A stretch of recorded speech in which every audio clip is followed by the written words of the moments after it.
اللہم صلی علی محمد وعلی آل محمد. کچھ باتیں یاد آئیں. میں چاہ رہا ہوں کہ آج چونکہ ماحول بنا ہوا ہے, تھوڑا اپنی زندگی کا کوئی ایک ایسا پہلو اس سے جو جڑا ہوا ہے جو میں نے آج تک کیمرے میں کبھی بیان نہیں کیا, وہ بھی ڈسکس کر لوں تاکہ ریکارڈنگ میں آ جائے. خصوصاً ہمارے ان لوگوں کے لیے جن کو کبھی کوئی شیطان وسوسہ دلاتا ہے. میرے حوالے سے علماء کبھی کہتے ہیں یہود و نصارہ کا ایجنٹ ہے, اب انہوں نے کہنا شروع کر دیے جی یہ اسٹیبلشمنٹ کا ایجنٹ ہے, اتنی دلیری سے بولتا ہے, اس کو پکڑتا کیوں نہیں ہے. بھئی میرے ساتھ جو کچھ ہوا ہے پچھلے 10-12 سالوں میں وہ آپ کو تو میں نے نہیں بتایا ہوا, تو آپ کسی گمان میں نہ رہیں کہ میری زندگی کوئی اتنی آسانی سے گزر رہی ہے. لیکن یہ بات حقیقت ہے کہ میں کبھی بھی اسٹیبلشمنٹ کا اعلی کار نہیں بنا. اس کی وجہ سے مجھے اتنی تکلیفیں نہیں اٹھانی پڑیں جو اسٹیبلشمنٹ کے پالتو لوگوں کو اٹھانی پڑتی ہیں. یہ آپ کو جتنے صحافی یا پولیٹیکل ونگ کے لوگ نظر آ رہے ہیں یہ سارے کے سارے اسٹیبلشمنٹ کے بینیفیشری ہیں, ان کی تنخواہوں پہ رہے ہیں. اب تنخواہیں تو ان سے کھاتے رہے, جب ان کی ناراضگی ہوئی, وفاداری کسی اور کے ساتھ انہوں نے نبھانی شروع کی تو ان کو غصہ آیا, تو ظاہر ہے وہ پکڑ کے انہیں نامعلوم افراد میں ہی داخل کریں گے. قانوناً غلط کر رہے ہیں, لیکن میں آپ کو جو دنیاوی طور پہ جسٹیفیکیشن ہے وہ بتا رہا ہوں. قانوناً تو میں کسی بھی ایکسٹرا جوڈیشل ایکٹیویٹی کے حق میں کبھی بھی نہیں رہا, خواہ وہ کوئی ریاستی ادارہ کرے یا کوئی مذہبی جماعت کرے یا کوئی بھی کرے. قانون اور آئین کی حکمرانی ہونی چاہیے. لیکن میرے ساتھ الحمدللہ شروع سے ایک غیرت والا ایلیمنٹ اٹیچ رہا کہ میں نے کبھی بھی کسی کے اعلی کار بننے سے ہمیشہ انکار کیا, نہ کسی پولیٹیکل جماعت کا ساتھ دیا, نہ کسی ریاستی ادارے کا. البتہ اگر میری کوئی بات کسی پولیٹیکل لیڈر کے حق میں گئی تو وہ اس وجہ سے نہیں کہ مجھے اس سے کوئی عقیدت تھی, اس کے پیچھے ریزن یہ ہے کہ میں سچائی کے لیے کھڑا ہوا کہ یار یہ اس وقت اس کے ساتھ یہ زیادتی ہے. جس طرح خان صاحب کے دور میں آپ کو پتہ ہے جب کبھی ان کے اوپر مذہبی کارڈ یوز ہوا تو میں نے ان کے حق میں آواز بلند کی, تو اس کی وجہ سے بعض لوگوں نے سمجھا کہ یہ کوئی پی ٹی آئی کے پے رول کے اوپر ہے. اور جب خان صاحب نکالے گئے اس وقت میں نے کچھ نصیحتیں کی تو اس وقت انہوں نے سمجھا شاید یہ کوئی اسٹیبلشمنٹ کا بندہ ہے, حالانکہ ایسا نہیں تھا. مجھے کبھی بھی اسٹیبلشمنٹ کے ساتھ دلی عقیدت اس لیول کی ہو نہیں سکتی کیونکہ میں خود ان کے متاثرین میں سے ہوں. لیکن فوج ایز اے ادارہ یا ان کی جو قربانیاں ہیں پاکستان کے لیے وہ اپنی جگہ مسلمہ ہے. وہ آپ لوگوں نے تو صرف سنی ہے, میں نے تو اپنی آنکھوں سے دیکھی ہیں. اور میں یہ سمجھتا ہوں کہ اوپر کے چند ایک لوگ جو اپنی پولیٹیکل گینز کی وجہ سے اپنے زوم میں پاکستان کی بہتری کی خاطر یہ جو تجربے کرتے رہتے ہیں مختلف اوقات میں, کبھی ضیاء الحق کی شکل میں, کبھی مشرف کی شکل میں, کبھی باجوہ صاحب کی شکل میں تو ہمیشہ ان تجربوں کے خلاف رہا ہوں. اور اس کی وجہ سے مجھے مختلف اوقات میں مختلف تکلیفیں بھی اٹھانی پڑی. لیکن جو فوج کا وہ والا ایلیمنٹ ہے وہ آپ کی نظر میں بھی ہونا چاہیے کہ پاکستان میں اگر کوئی آرگنائز ادارہ ہے نا تو صرف فوج ہے. پاکستان کی یونٹی کی علامت ہے تو وہ فوج ہے, اس وجہ سے کہ کراچی سے لے کر کے پی کے اینڈ تک اور ادھر سے آپ مشرقی بارڈر سے لے کر مغربی بارڈر تک ایک ہی ادارہ ایسا ہے کہ جس میں سما و طاعت کا سسٹم ہے. پولیٹیکل جماعتیں تو ٹوٹی ہوئی ہیں, ایک جگہ ایک جماعت کا ہولڈ ہے, دوسری جگہ دوسری جماعت کا ہولڈ ہے. ہاں کبھی وہ جماعت تھی پیپلز پارٹی, بھٹو صاحب کا ایک پورے کا پورا ایک سارا معاملہ تھا پورے ملک کے اندر, لیکن اب ایسا نہیں ہے. تو یونٹی اس ادارے کی وجہ سے ہے. سما و طاعت کا جو سسٹم ہے ہمارا, سی پیک کا معاملہ ہو یا باقی معاملات, ظاہر ہے وہ فوج ہی دیکھ رہی ہوتی ہے. پریکٹیکلی جانے بھی وہی دے رہے ہوتے ہیں, پولیس دے رہی ہوتی ہے, عوام الناس بھی دے رہی ہوتی ہے, لیکن فرنٹ محاذ کے اوپر ظاہر ہے فوج ہی لڑ رہی ہوتی ہے. مجھے اس وقت زیادہ احساس ہوا جب میں نے اپنی جاب کے دوران, میں یعنی 2002 میں نے ایک سینسٹیو آرگنائزیشن کے اندر جاب اپنی سٹارٹ کی, نیس کام کے اندر. اس کے اندر ایک این ڈی سی ادارہ تھا, ڈاکٹر سمر مبارک مان صاحب اوور آل ہمارے چیئرمین تھے. ان کے ساتھ بھی مجھے 1 to 1 کئی دفعہ گفتگو کرنے کا, میٹنگز اٹینڈ کرنے کا اتفاق ہوا, اور میٹنگز میں اکثر بریفنگ میں ہی دیا کرتا تھا اپنی اسپیکنگ پاور کی وجہ سے. تو میں نے کافی چیزیں یعنی آبزرو کی وہاں پہ. اپنے اداروں کے اعتبار سے تو خیر ہمارے اٹامی انرجی کے جتنے بھی ادارے ہیں, عام لوگ تو ان کے بارے میں اچھا گمان رکھتے ہیں اور کسی حد تک درست بھی ہے, لیکن اتنے بھی کوئی دودھ کے دھلے ہوئے نہیں ہیں. یہاں پہ بھی ظاہر ہے جو ایک حرام خوری والا معاملہ ہے وہ یہاں پہ بھی موجود ہے, اس بڑے لیول پہ نہیں لیکن چھوٹے لیول پہ تو ہے, لیکن اوور آل لوگ کمیٹڈ ہیں, اس میں کوئی شک نہیں.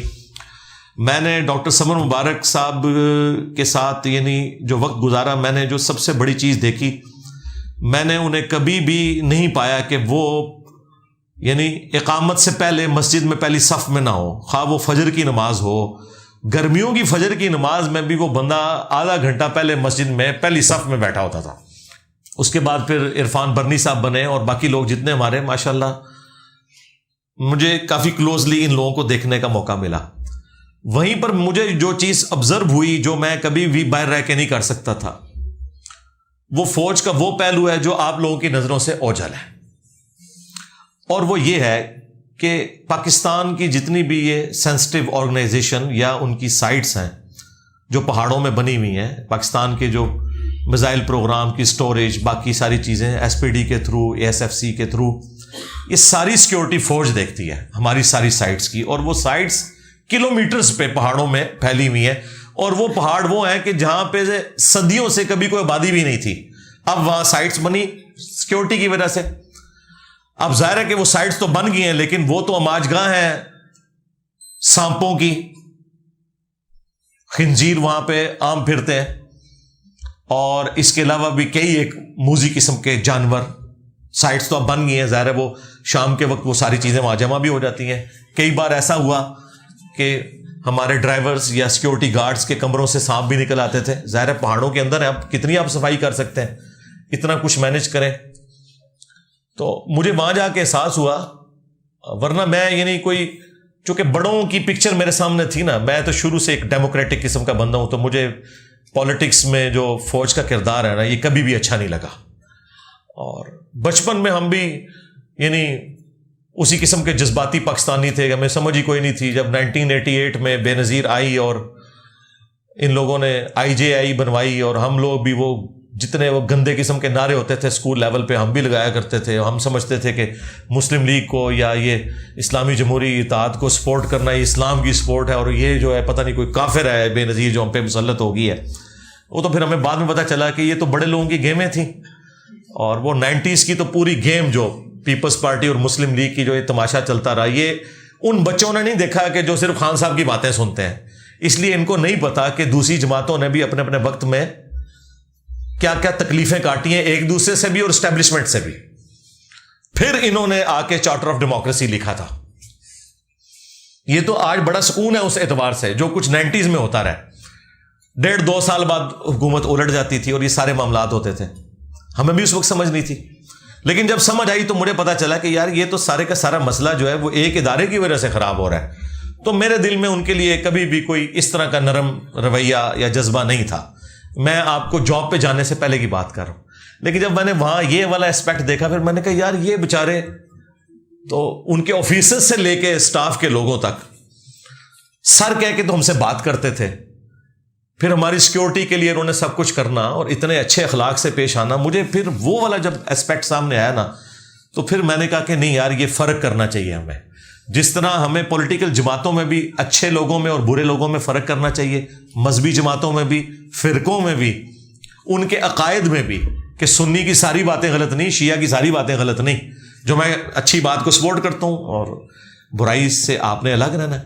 وہی جو حضرت عثمان نے ہمیں سکھا دیا ہے کہ نماز مسلمانوں میں نیکی کا کام ہے, نیکی کے کاموں میں ان کا ساتھ دو. جنہوں نے مسجد نبوی پہ قبضہ کیا ہوا ہے, صحیح بخاری 695 نمبر حدیث, برائی میں ان سے الگ رہو. حالانکہ اسٹیک پہ خلافت لگی ہوئی حضرت عثمان کی, لیکن اپنے مخالفین کے بارے میں کہہ رہے ہیں نمازیں ان کے پیچھے پڑھو, اگرچہ انہوں نے مسجد نبوی پہ قبضہ کر لیا, کیونکہ نماز تو کوئی برائی کا کام نہیں. لہٰذا پاکستانی قوم بھی دیکھے کہ اچھائی کے کاموں میں تو کم از کم اسٹیبلشمنٹ کا ساتھ دیں, فوجی قیادت کا بھی ساتھ دیں, پولیٹیکل قیادت کا بھی ساتھ دیں, پرائم منسٹر کا بھی ساتھ دیں. ہاں برائی میں الگ رہیں, اپنا پروٹیسٹ بھی ریکارڈ کروائیں, لیکن صرف دشمنی پہ اتر کے اس لیول پہ چلے جانا کہ آپ ان کے بارے میں نیگیٹو رویہ اختیار کریں. میں یہ سمجھتا ہوں یہ جو ابھی ڈیسیژن ہوا ہے, جو میں نے آپ کو 5 پوائنٹ بتائے کہ اب یہ ڈیسائیڈ ہوا ہے کہ کوئی بھی سیاسی جماعت مسلح گروہ بنا کے اس طریقے سے مذہب کی من پسند تشریح کر کے نہیں چڑھ دوڑے گی دوسرے کے اوپر, یہ بہت بڑا ایک ڈیسیژن ہے. اسی طریقے سے ابھی یہ جو ڈالرز کے حوالے سے جو کچھ ہوا اچھی چیز ہے. باقی ہم وہ کہتے ہیں کہ الیکشن اپنے ٹائم پہ ہونا چاہیے, بالکل. اس میں پولیٹیکل لیڈرز کے خلاف اگر کیسز بنے ہیں تو ان بڑوں کے خلاف بھی بننے چاہیے جنہوں نے ان پولیٹیکل لیڈرز کو یوز کر کے اس طرح کے تجربات اپنی پاکستانی قوم کے اوپر کیے. وہ اپنی جگہ, وہ تو میں بار بار ریکارڈ کرواتا ہوں, لیکن یہ والا اسپیکٹ یاد رکھیں, کیونکہ میں نے دیکھا ہے کہ جب سے خان صاحب کے ساتھ یہ سارا مسئلہ ہوا ہے نا, تو پی ٹی آئی جو ہے نا وہ بہت آگے چلی گئی ہے اس معاملات میں. نون لیگ تو شاید کوئی نہیں اس کے مقابلے میں رہی ہے کہ جس طرح کی اب یہ زبان پاکستان کے اداروں کے بارے میں استعمال کر رہے ہیں. اس سے اداروں کو تو کوئی نقصان نہیں ہونا, پاکستان کا بیڑا غرق ہو جانا ہے. ان کے ہاتھ میں بھائی سلطہ ہے, ان کے ہاتھ میں بندوق ہے, وہ پھر آپ کو گھروں سے بھی اٹھائیں گے. پھر آپ لوگ جو ہیں وہ جتنے بھی بنے ہوئے ہیں, اب مجھے بتائیں وہ پی ٹی آئی کے لیڈر جو کل تک کہتے تھے کہ نواز شریف بھگوڑا آتا کیوں نہیں ہے, اب میں حماد اظہر سے نہ پوچھوں کہ تو کیوں بھگوڑا ہے, آ نا عدالتوں کا مقابلہ کرنا. جب تو بلاتا تھا نواز شریف کو کہ آؤ جی عدالتوں کا سامنا کرو, کیسز کا سامنا کرو, تو تم لوگ کیوں, مراد سعید کیوں بھگوڑا ہوا ہے, آؤ نا عدالتوں کا سامنا کرو نا. تو اب تمہیں اس بات کا جواب مل جائے گا کہ نواز شریف بار سے واپس کیوں نہیں آ رہا تھا. ہاں, کیونکہ جب تک اپنی دم پہ نہ پاؤں پڑے اس وقت تک کسی کی تکلیف کا احساس نہیں آپ کو ہوتا. ہم کہتے ہیں وہ بھی غلط ہو رہا تھا, یہ بھی غلط ہو رہا ہے, لیکن یہ نہیں ہو سکتا کہ آپ اس کو جسٹیفائی کریں اور اسے غلط کہیں, یا اسے جسٹیفائی کریں اور اسے غلط کہیں. اب تو خیر خان صاحب نے خود بھی مانا ہے, خان صاحب نے کہا ہے کہ جی میں نے نہیں نواز شریف کی حکومت اٹھائی تھی, وہ اسٹیبلشمنٹ نے اٹھائی تھی. ٹھیک ہے, یہ تو لکھ کے سپریم کورٹ میں دیا ہے خان صاحب نے, جو باتیں اتنے صافی نہیں ان سے منوا سکے, اب ان کو سمجھ آ گئی ہے. تو یہ وقت کے ساتھ چیزیں لرن کرتے ہیں, اب ہماری اسٹیبلشمنٹ بھی سیکھ رہی ہے. پر میں اپنے والے سے آپ کو بتا دوں کہ مجھے پہلے نمبر پہ قرآن و سنت ہے, اس کے بعد پاکستان کا آئین ہے, اور اس کے بعد کوئی ریاستی ادارہ یا سیاسی جماعت ہوگی. جو بھی غلط کام کرے گا ڈنکے کی چوٹ پہ میں کہوں گا غلط ہے, یہ کام ٹھیک ہو رہا ہے, یہ کام غلط ہو رہا ہے. تو مجھے جو اپنی جاب سے ریٹائرمنٹ لینی پڑی, اس میں بھی انڈائریکٹلی میرے ساتھ بھی ایک لیول کی ایک زیادتی ہوئی جس کی وجہ سے مجھے لینی پڑی. خیر اس شر میں سے اللہ نے خیر نکالا کہ میری خواہش تھی. ویسے تو میں الٹا بھی لٹک جاتا, میں جس پوسٹ پہ تھا 19 گریڈ پہ اور ایک ٹاپ لیول کے اوپر, تو مجھے تو انہوں نے کبھی بھی ریٹائرمنٹ نہیں دینی تھی جب تک کہ میں اپنے 25 سال سروس کے پورے نہ کرتے ہیں. وہ تو پھر اللہ کی طرف سے کرنا ہوا. یہاں پہ کوئی ہماری ایک ایجنسی کو سیکورٹی کلیئرنس کر رہی تھی, تو وہ اس کے نیچے جو وہ رپورٹیں لکھنے والے ہیں نا, وہ کوئی بریلوی تھا کٹر قسم کا. اچھا, یہ میں بات کر رہا ہوں 2016-17 کی. اس نے نا رپورٹ میں مجھے لکھ دیا کہ اس کا تعلق جو ہے لشکر جنگوی سے ہے, دیوبند کے. اب میرا دیوبند کے ساتھ کبھی بھی کوئی ہمدردی کا رشتہ نہیں رہا, ایٹ لیسٹ جہادی تنظیموں کے ساتھ. خیر وہ ہماری جب آفس میں وہ پہنچی تو فوجی آپ کو پتہ ہے کانوں کے کچے ہوتے ہیں, انہوں نے فوراً کہا جی آپ ریٹائرمنٹ لے لیں.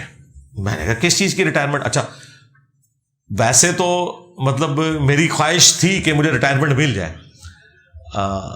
میں نے جتنا بھی دین کا کام بڑے لیول پہ جتنا کیا وہ اپنی جاب کے دوران کیا ہے, یہ ذہن میں رکھیے گا.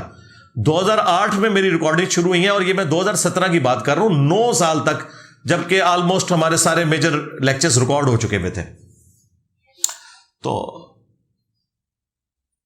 میں نے کہا اس الزام کے ساتھ تو میں نے نہیں جانا. ویسے آپ آفر کریں کہ ٹھیک ہے میں پبلک فگر ہوں اور اس کی وجہ سے تو ٹھیک ہے, کوئی مسئلہ نہیں. 15 سال میری سروس ہے, مجھے 15 سال سے زیادہ سروس ہو چکی ہوئی تھی, تو مجھے بینیفٹس بھی مل جائیں گے جو جاب کے ہیں. اتنے تو نہیں ملیں گے لیکن چلیں کوئی آدھے تو مل ہی جائیں گے, لیکن اس الزام کے ساتھ نہیں. لیکن آپ کو پتہ ہے فوج کی ایک مینٹیلٹی ہے, وہ غلط بھی ڈیسیژن کرے نا, غلطی علیحدگی میں تو مان لیتے ہیں, پبلکلی نہیں مانتے. یہ ان کے ساتھ ایک کمزوری اٹیچ ہے. یہی وجہ ہے کہ یہ سب کچھ کر رہے ہیں, ابھی کبھی یہ نہیں کہہ رہے کہ جی ہمیں معاف کر دیں, ہم سے غلطی ہوئی ہے, یہ نہیں کبھی کہیں گے. ویسے کبھی کسی صحافی سے دلائیں گے جی ماضی میں ہم سے بھی غلطیاں ہوئی, معافی نہیں مانگیں گے. یہ ان کی ایک مینٹالٹی ہے. معافی کے لیے صرف ڈاکٹر عبد القدیر صاحب ہی تھے, ہاں ان کو قربانی کا بکرا بنایا. معافی کے لیے صرف پولیٹیکل لیڈرز ہی بچے ہوتے ہیں. یہ میں ساری باتیں آپ کو اس لیے بتا رہا ہوں کہ میرے بارے میں میرے جینز کے اندر موجود ہے کہ یہ اپنے مخالفین کے ساتھ کیا کرتے ہیں. لہٰذا میرے بارے میں تو آپ بھول جائیں, جس طرح آپ یہ بھول جائیں نا کہ میں توحید کے معاملے میں بالکل ننگی تلوار ہوں. اس معاملے میں بھی میں بالکل ننگی تلوار ہوں. مجھے پتا ہے کہ یہ کیا کرتے ہیں. ہمیں کوئی پی ٹی آئی والا یا نون لیگ والا جو ہے نا وہ آئین کا درس نہ دے اور یا ہمیں وہ اینٹی اسٹیبلشمنٹ بیانیہ نہ بتائے. ہمیں آپ سے زیادہ پتا ہے. ٹھیک ہے. تو بہرحال اس وقت جب یہ معاملات چلے تو میں سیدھا پھر اسلام آباد ہائی کورٹ میں نے کیس کر دیا اپنے ادارے کے خلاف.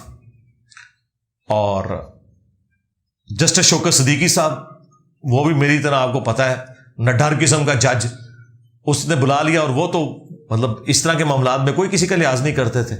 ان کی عدالت میں کیس لگا, ان کو بلایا تو یہ آئے بائے شائے کرتے رہے اور 1 سال تاریخیں بھگتے رہے, صرف ڈانٹ کھا کے وہاں سے آتے تھے. الٹیمیٹلی پھر آخری دفعہ تو انہوں نے بڑے سخت الفاظ میں نے کہا کہ بھئی میں اب اس کو پھر ون سائیڈڈ ڈیسائیڈ کر دوں گا اگر آپ لوگوں نے یہ سارے معاملات اس طریقے سے لے کے چلنے ہیں. وہ خیر ان دنوں پھر شوکت صدیقی صاحب کی وہ تقریر ہو گئی, وہ تو چلے گئے. خیر کیس پھر دوسری جسٹس اطہر من اللہ اس وقت ابھی چیف جسٹس نہیں بنے تھے اسلام آباد ہائی کورٹ کے, ان کی کورٹ میں لگ گیا, کیس وہاں پہ چلا گیا. بال وہ معاملات چلتے رہے. بس اس دوران پھر اللہ تعالیٰ نے کو میرے دل میں یہ بات ڈالی کہ یار ٹھیک ہے. مجھے پھر کچھ لوگوں نے اپروچ کیا کہ سر اب آپ کا جو لیول ہے, آپ اس ادارے میں کیا کرنا ہے, آپ نے آ کے یہاں تو سارے آپ کے اسٹوڈنٹ بیٹھے ہوئے ہیں, تو بس اب آپ یہ کام کریں.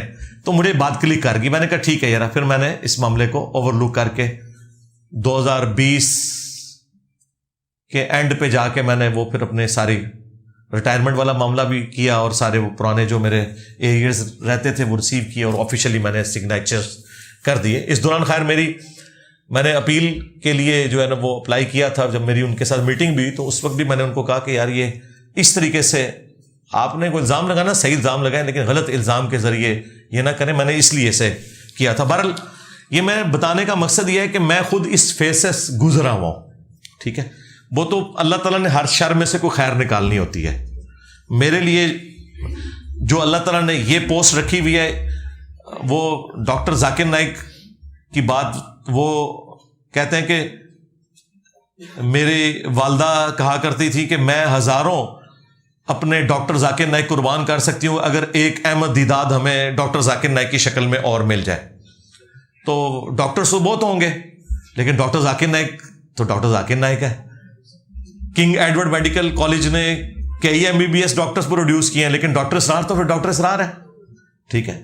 تو اس لیے میں نے جب دیکھا میں نے کہا یار میکینیکل انجینئر دنیا میں اور بھی کہیں ہے, ٹامی انرجی میں ہائر پوسٹ میں ہے, لیکن یہ اس وقت جو اللہ تعالیٰ نے یہ اس کام کے لیے مجھے چن لیا, اور ظاہر ہے کہ اللہ تعالیٰ ہی کسی کے دل میں بات ڈالتا ہے, اس کو صلاحیتیں دیتا ہے غیر معمولی حالات و واقعات میں.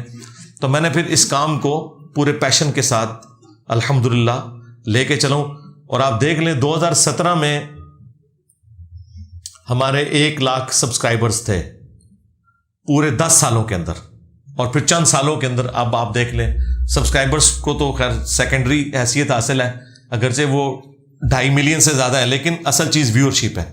آج آپ دنیا میں ریلیجن پہ بات کریں تو آپ کو پتہ چل جائے گا کہ وہ فرقے جن کی تعداد کروڑوں میں ہے, وہ مولوی جن کے پیچھے کروڑوں اس فرقے کے لوگ کھڑے ہیں, ان کو کتنی دنیا سنتی ہے دین کے لیے, اور ہمارے پلیٹ فارم کو کتنی دنیا سنتی ہے دین کے لیے. یہ آپ کے سامنے ہے. دیکھیں تبلیغی جماعت نے یا دعوت اسلامی نے اگر ترقی کی ہے نا تو ایک فرقے سے انہوں نے جنم لیا ہے جن کے کروڑوں ماننے والے تھے, اور میں سارے نو پوڑ کے رہا دیتا ہے. دیکھیں نا یہ ہونا کہ یعنی ایک بندہ بریلویت سے اٹھے تو ظاہر ہے کروڑوں بریلوی موجود ہیں, چند اس کے ساتھ لگ جائیں گے, اور پھر سارے محاذوں پہ بیک وقت جنگ لڑ کے, اور پھر اللہ تعالیٰ کی یہ نصرت کہ سچائی کی طاقت ہے کہ باقی لوگ تو اپنے فرقوں کی دعوت کو لے کے چلے, جہاں کروڑوں لوگ ساتھ موجود تھے وہ سارے فیل ہو گئے, اور جو سارے فرقوں سے ٹکر لے کر کھڑا ہوا اللہ اور اس کے محبوب علیہ السلام کی فیور کے اندر, جس کے ساتھ کوئی بھی نہیں تھا, اور اللہ تعالیٰ نے اس کی آواز کو اس طرح پوری دنیا میں پہنچایا, پورا پیراڈائم شفٹ ہو گیا. لوگ اکثر کہتے ہیں انجینئر صاحب کو اسٹوڈنٹ تیار کریں اپنے بعد. میں نے کہا اپنے بعد کیا, اپنے بعد کا بھی کام میں نے اپنی زندگی میں اللہ نے مجھ سے لے لیا. یعنی ہم کوئی بھی اگر ایک اسکول آف تھاٹ کہہ لیں یا کوئی تحریک یا کوئی بھی ایسی چیز کوئی بھی لانچ کرتا ہے, وہ کس لیے ہوتی ہے؟ تاکہ ریفارم کی جائے. تو اس پلیٹ فارم کی برکت سے تو پوری نیشن ہی, پوری مسلمان قوم ریفارم ہو گئی ہے. وہ کہتی ہے کہ بھائی ہمیں بتانا ہے قرآن و سنت میں کیا لکھا ہے, لے جاؤ بابے سائڈ پہ. تو یہ سب سے بڑی چینج ہے. اگر کوئی مجھے ایک لائن میں پوچھے نا چینج کیا ہے, اب لوگ کہتے ہیں 10 لکھیا کتنے ہی, ہاں کتنے لکھے ہیں, بس یہ بات جب بھی کوئی بریلوی دیوبندی اہل حدیث شیعہ اپنے مولوی سے پوچھے 10 کتنے لکھے ہیں, تو یہ چینج ہے. اس سے بڑی اور چینج کیا چاہیے؟ اس طرح کی چینج تو پہلے کبھی نہیں آئی تھی. تو یہ وہ ریفارم ہونا ہے. الحمدللہ اللہ کا شکر ہے کہ ہم نے اس معاملے کو بڑی ایمانداری کے ساتھ لے کے چلے ہیں. لہٰذا میرے بارے میں کبھی بھی کسی نے وہم نہیں کھانا کہ میں کبھی اسٹیبلشمنٹ کا اعلی کار بنوں یا بنا رہا یا کبھی, ناٹ ایٹ آل, نیور, کبھی بھی نہیں. میں بالکل سچائی کے لیے ہمیشہ کھڑا ہوتا ہوں, آندہ بھی کھڑا ہوں گا. آپ دیکھیں لوگ تو رالیں لوگوں کی ٹپک رہی ہوتی ہیں. یہ جو خان صاحب کے دور کے اندر اس وقت کی جو اسٹیبلشمنٹ نے جو پلان کیا ہوا تھا نا, اس پلان میں مجھے بھی انہوں نے یوز کرنے کی کوشش کی. میرے پاس بندے بھیجے کہ آپ کو وزارت مذہبی عبور دیں گے, آپ کی لائف کو تھریٹ ہے, آپ وہاں شفٹ ہو جائیں. میں نے کہا بھائی میں آپ کو اسسٹ ضرور کروں گا, میں سسٹم کا حصہ نہیں بن سکتا, کسی مولوی کو ہی ڈھونڈے. ہاں میں آپ کو پورا کورس بنا کے دے سکتا ہوں کہ اس طریقے سے معاملات کو لے کے چلنا ہے, لیکن اگر آپ یہ کہیں نہیں. پھر انہوں نے پھر مختلف پارٹیاں میرے پاس بھیجی کہ جی وہ جی یہ آپ طارق جمیل صاحب, جواد نقوی صاحب, کچھ علماء کی لسٹ دی, ان کو آپ اکٹھا کریں, ہم تمام ٹی وی چینلز پہ آپ کے پروگرام کراتے ہیں اور ہم اس طریقے سے اس معاملے کو لے کے چلتے ہیں, مولویوں کو سائڈ پہ کریں. میں نے کہا جو ایک دفعہ ان کے ہاتھوں یوز ہو گیا تو کل کو یہ اپنے مرضی کا دین بھی بیان کروائیں گے. میں نے کہا بھائی ہماری معذرت قبول کریں, البتہ آپ دین کی ہیلپ کے طور پہ ہم سے جب بھی کوئی چیز پوچھیں گے وہ ہم ضرور بتائیں گے, آپ کے لیے ہم کام نہیں بھائی کر سکتے, سیدھی سی بات ہے. اور وہ دیکھیں وہ بیچارہ تو اب فارغ ہو کے گھر بیٹھ گیا, جس کا آرمی چیف بننے کا خواب تھا, بندے میرے پاس بھیج رہا تھا, مجھے تو نہیں پتا تھا کہ اس کا اپنا کیا اشر ہونا ہے, خود بھی فارغ ہو گیا. تو دیکھیں میں کبھی بھی نہ ابھی اعلی کار بنوں گا, نہ پہلے کبھی بنا, نہ مستقبل میں. اس کی وجہ یہ کہ ان لوگوں نے ریٹائر ہونا ہے, ان کو تو کوئی جانتا نہیں ہے, لیکن الحمدللہ ہمارے اس پلیٹ فارم کی لیگیسی پرانی ساری کے سارے فرقوں کو پیچھے چھوڑ گئی ہے, کیونکہ ہم نے فرقہ واریت سے بلند ہو کر یہ آواز بلند کی. کوئی چندہ بک نہیں بنائی, کوئی مسجد نہیں بنائی, کوئی مدرسہ نہیں بنایا, سب سے بڑھ کر ان سب کو مسلمان سمجھتے ہیں, ان کے پیچھے نمازیں پڑھتے ہیں, ان کی زندگی موت کا مسئلہ چندے ان کو دیتے ہیں. تو الحمدللہ اس لیے ہم کہتے ہیں ہمسا ہو تو سامنے آئے. آج تک جتنے مذہبی پیشوا ہیں فرقے لانچ کر کے گئے ہیں, مدرسے بنا کے گئے ہیں, چندہ بک بنا کے گئے ہیں. تمہارے بابوں کی ایک گندگی بھی تم کہو نا کہ یہ والی گندگی انجینئر صاحب آپ کے اندر ہے, وہ نہیں نکال سکتے تم, لیکن کم از کم مان گئے ہو نا کہ وہ گندگی تھی. تو میں نے تو سسٹم سے کچھ نہیں حاصل کیا سوائے اس کے کہ میری لائف ونریبل ہوئی, میری فیملی کی لائف ونریبل ہوئی, میرے ٹیم ممبرز کی لائف ونریبل ہوئی, ان کی فیملیز کی لائف ونریبل ہوئی ہے. اور کیا حاصل کیا اس سے؟ مونیٹائز نہیں کیا اپنا چینل ویڈیو ایڈز کے اوپر. 1 کروڑ سے زیادہ میں مہینے کا کما سکتا تھا اگر ویڈیو ایڈ چلاؤں, جتنی میری ویور شپ ہے. ٹھیک ہے, میں مولوی کیا, میں تو اسٹیبلشمنٹ اور پولیٹیکل لیڈرز کو بھی خرید سکتا تھا اتنے پیسوں کے ساتھ, لیکن نہیں کیا.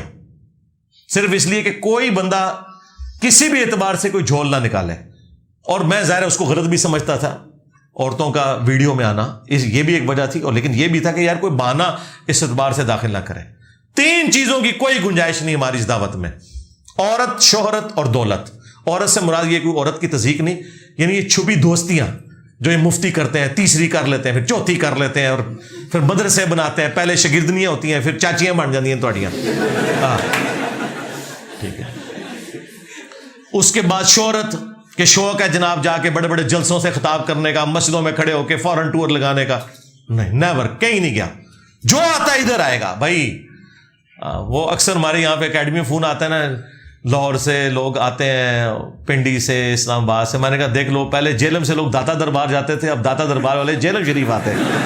یہ فرق ہے, یہ فرق ہے. کیونکہ باباؤں کے بابا, وہ اس لیے ہے کہ ہماری نسبت بہت اونچی ہے. الحمدللہ میرے نبی صاحب ہے ہی کوئی نہیں, تیرے بابے تھے شے ہی کوئی نہیں, یہ ہے وجہ. ختم نبوت کی برکت سے جو کام شفٹ ہوا تھا. تو عورت, شہرت اور دولت, یہ 3 فتنوں سے اگر آپ بچ جائیں تو میرے بھائی زمین و آسمان کی ساری جو نیگیٹو قوتیں ہیں, شیاطین مل کے آپ کو نقصان نہیں پہنچا سکتے. جب بھی ڈرل ہوگا نا, یہ دیکھیں جتنے انٹرنیشنل اسپیکر ہیں نام لیے بغیر, کسی کو کوئی زنانی لڑ گئی ہے, کسی کو شہرت لڑ گئی ہے, کسی کو دولت لڑ گئی ہے, اور پوری زندگی دین کا کام کر کے آخر میں ذلیل ہو گئے بڑھاپے میں جا کے. یہ نہ سمجھے کہ کوئی بیڈ لک ہوئی ہے ان کے ساتھ، بیڈ لک نہیں ہوئی ہے، یہ رزلٹ ابھی نکلنا تھا. کام یہ شروع سے اسی طریقے سے کر رہے ہوتے ہیں. وہ اللہ تعالیٰ نے ڈھیل دی کہ شاید پلٹ آئے، کوئی شاید پلٹ آئے، نہیں پلٹتا ٹھیک ہے، بڈھے ویلے جاؤ مر جاؤ اسی طرح. اس لیے یہ نصیحت میں ویڈیو میں بھی ریکارڈ کروا رہا ہوں اپنے تمام سٹوڈنٹس کے لیے بھی، خصوصاً جو ہمارے دعوت کے حوالے سے ختم نبوت کی برکت سے نبی الاسلام کی مبارک دعوت کو لے کے چل رہے ہیں. عورت، شہرت، دولت، ان تین چیزوں کو ہمیشہ اپنے سامنے رکھنا ہے. ان تینوں چیزوں میں سے میں کسی چیز میں انوالو تو نہیں ہوا. جب آپ سمجھے انوالو ہو گیا، اب آپ سمجھے اخلاص بھی گیا، اللہ کی مدد بھی گئی. ورنہ مجھے بتائیں ایک بندہ اتنی دلیری کے ساتھ سارے فرقوں کو، ان کے بابوں کو پون کے رکھ دوے اور سارے فیل ہو جائیں، اپنی سارے چندہ بکس کے ساتھ، مدارس کے ساتھ، سارے مولوی مل کے دیکھ لیں آج پوری دنیا میں وہ انجینئر کا فتنہ آ گیا جی، وہ انجینئر کا کچھ کرو جی، انجینئر کر دو جی. پھر کوئی اور بہانہ نہیں ملتا تھا تو پھر فلاں کا ایجنٹ، فلاں کا ایجنٹ. اور اب تو یہ ساری گالیاں اتنی گھس پٹ گئی ہیں کہ اب مجھے خود بھی ہنسی آتی ہے. کبھی کوئی قادیانی کہہ دے یا یہ کہتے، میں کہتا ہوں یار یہ تو کوئی نوی شاید لب کے لے آؤ. ہاں یہ تو ساری چیزیں پٹ گئی ہیں تھوڑیاں.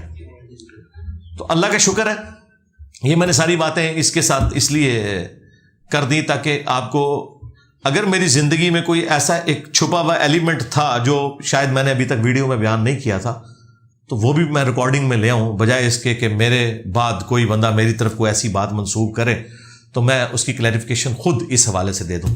باقی تو اللہ کا شکر ہے کہ ہر بات کی کلیریفیکیشن دینا ضروری بھی نہیں ہے. کسی انسان کا جو کریکٹر ہے وہ خود بتاتا ہے کہ وہ کیسا ہے. تو یہ بار بار جی فلانے نے کہتا جی ایدے تے کوئی گل کرو جی ادھر تے گل کرو، بھئی یہ قیامت تک لوگ باتیں کرتے رہیں گے. اس کا کوئی اینڈ نہیں ہوگا. بات یہ کہ اوور آل ڈاکٹرن دیکھیں، اگر آپ کو اس سے بہتر کوئی پلیٹ فارم نظر آتا ہے، ہم یہ نہیں کہہ رہے کہ آپ وہاں جائیں، ہمیں بھی لے جائیں ساتھ. ہاں اگلی بات کریں گے. یہ حوصلہ کسی میں نہیں ہے. لوگ تو کہتے ہیں انجینئر کو سننا نہیں، اور انجینئر صاحب یہ کہہ رہے ہیں کہ اگر کوئی اس سے اچھی جگہ ہے جہاں پہ لوگ قرآن، بخاری، مسلم، دین کی بات کر رہے ہیں ریفرنس کے ساتھ، آپ وہاں نہ اٹیچ ہو، مجھے بھی ساتھ لے جائیں. ہاں میں بھی ادھر اٹیچ ہو جاؤں، اس کو لا کے ہم یہاں بٹاتے ہیں. ہاں تو یہ اس لیے کہ بھی ہم اپنی کاز کے ساتھ مخلص ہیں. مجھے کیوں کسی سے جیلسی ہوگی؟ میں تو چاہتا ہوں کہ ہر گلی سے انجینئر نکلنا چاہیے جو اپنے نبی علیہ السلام کا مجاہد بن کر ختم نبوت کی برکت سے قرآن و سنت کی دعوت عام کرے، بجائے یہ کہ بزرگ بابوں کو لے کر چلے. سیدھی سی بات ہے. صلو علی محمد وآل محمد، اللہم صلی علی محمد وعلی آل محمد واصحاب محمد وازواج محمد وامت محمد اجمعین الی یوم الدین. نماز اور قرآن پڑھتا ہوں پھر بھی دل کو سکون نہیں ملتا. کوشش کرتا ہوں اچھے کام کرنے کی. اس کا حل کیا ہے بھائی؟ اچھی صحبت. اچھی صحبت اویلیبل نہیں ہے تو اپنے آپ کو مصروف رکھیں نیکی کے کاموں میں. اور نیکی کے کاموں سے مراد صرف یہ نہیں ہے کہ آپ نے کوئی تسبیحات ہی پڑھنی ہے، ہر وہ کام جس سے آپ خدا کی شناخت حاصل کرتے ہیں. قرآن کلاسز ہماری یوٹیوب پہ دیکھیں، یہاں سے دل بور ہو جائے نیشنل جیوگرافک چینل لگا کے بیٹھ جائیں، ڈسکوری لگا کے بیٹھ جائیں، سائنٹیفک جو نئی انوینشنز ہو رہی ہیں ان کو لگا کے بیٹھ جائیں، اپنے آپ کو مصروف رکھیں، انشاءاللہ تعالیٰ دل کو سکون ملے گا. باقی دنیا تو پھر اسی طریقے سے چلتی ہے. آپ دیکھیں حضرت عمر کہتے ہیں کہ صحیح بخاری میں ہے کہ بعض اوقات میں اپنا جنگی پلان بھی نماز کی حالت میں کر رہا ہوتا ہوں. اب آپ تو سوچ رہے ہوں گے کہ بھئی یہ کون سی نماز پڑھ رہے ہیں حضرت عمر؟ بھئی بات یہ ہے کہ جب ایک بندے نے پوری دنیا کو آگے لگایا ہوا ہے تو آپ کیا سمجھتے ہیں وہ خوشی خوشی سے نماز پڑھ سکتا ہے؟ وہ چاہے بھی تو اپنے دماغ سے کسی خاص حد تک کی چیزوں کو اوور لک کروا سکتا ہے نا. یہ نیچرل چیزیں ہو جاتی ہیں. تو انشاءاللہ تعالی قرآن کو ترجمے سے پڑھتے رہیں، خدا اورینٹڈ رہیں، اچھی صحبت اختیار کریں. اور آج کے زمانے میں تو بندہ بھی ڈھونڈنے کی ضرورت نہیں ہے. جس وقت کہیں گے کیا حکم ہے میرے آقا، ہم حاضر ہیں. صحبت کا یہ مطلب نہیں کہ آپ نے کسی بندے کے ساتھ ہی ضرور بیٹھنا ہے. اچھی صحبت، اچھی ویڈیوز، اچھی تعلیمات کا سننا دیکھنا. یہ ویڈیو کی برکت سے تو صحبت والا معاملہ بھی اب ختم ہو گیا. آڈیو میں سمجھتا ہوں کہ صرف 5% آپ گریب کرتے تھے، لیکن ویڈیو کا اثر جو سائنس ہمیں بتا رہی ہے وہ 50% ہے. جب آپ کسی بندے کو دیکھ لیتے ہیں ویڈیوز میں اور اس کی بات سنتے ہیں تو 50% آپ اثر لے لیتے ہیں. ام کلثوم اور حضرت عمر فاروق کا نکاح کا متعلق حدیث کا حوالہ بتا دیں. صحیح بخاری کے اندر موجود ہے کہ حضرت عمر فاروق رضی اللہ تعالیٰ عنہ کے پاس کچھ سامان آیا تو انہوں نے ان سے پھر ریکویسٹ کی گئی کہ یہ جو نبی علیہ السلام کی بیٹی آپ کے عقد میں ہے ام کلثوم، ان کے لیے یہ چادر رکھ لیتے ہیں. تو بخاری میں بھی اس کا اشارتاً ذکر موجود ہے. باقی شیعہ بھی اس چیز کو مانتے ہیں، وہ اور رنگ دیتے ہیں جو بیچ میں غالی ہیں، لیکن اس چیز سے انکار کسی کا نہیں ہے. ایک بچی بہت چڑچڑی ہے، اس کو چیزیں نظر آتی ہیں، کوئی وظیفہ بتا دیں. ویسے تو آخری 3 صورتیں تین دفعہ پڑھ کے اور آیت الکرسی پڑھ کے اس کے اوپر پھونک ماریں، اور اگر پھر بھی نہ ہو تو پھر کسی عامل سے رابطہ کریں جو قرآن و سنت کی روشنی میں ان چیزوں کا علاج کرتا ہے. ظاہر ہے یہ بھی جس طرح ایک میڈیکل ڈاکٹر جو ہے وہ میڈیکل کی فیلڈ میں علاج کرتے ہیں، اس طرح روحانی علاج کرنے والے بھی اسپیشل لوگ ہوتے ہیں جو اس طرح کی چیزوں کا علاج کرتے ہیں. صرف یہ آپ نے دیکھنا ہے وہ شرکیہ کام کرنے والے نہ ہوں. معوذتین دم کرتے وقت ہر صورت کے ساتھ ہر بار تسمیہ پڑھنا ضروری ہے. جی، ہر دفعہ بسم اللہ الرحمن الرحیم آپ نے پڑھنی ہے. ہاں جی، بسم اللہ الرحمن الرحیم ہر صورت سے 3 دفعہ. اگر آپ سورہ اخلاص پڑھ رہے ہیں تو ہر دفعہ بسم اللہ سے سٹارٹ کریں. دونوں طریقے درست ہیں. ایک طریقہ یہ ہو سکتا ہے کہ آپ بسم اللہ پڑھیں، سورہ اخلاص پڑھیں، پھر بسم اللہ پڑھیں، پھر سورۃ الفلق، پھر بسم اللہ پڑھیں، پھر سورۃ الناس، اور اس عمل کو 3 دفعہ رپیٹ کریں. دوسرا طریقہ یہ ہو سکتا ہے کہ بسم اللہ پڑھی، سورہ اخلاص پڑھی، پھر بسم اللہ، سورہ اخلاص، پھر بسم اللہ، پھر سورہ اخلاص. یعنی پہلے 3 دفعہ سورہ اخلاص پڑھ لی، پھر سورۃ الفلق، پھر سورۃ الناس. بسم اللہ آپ نے ہر دفعہ پڑھنا ہے.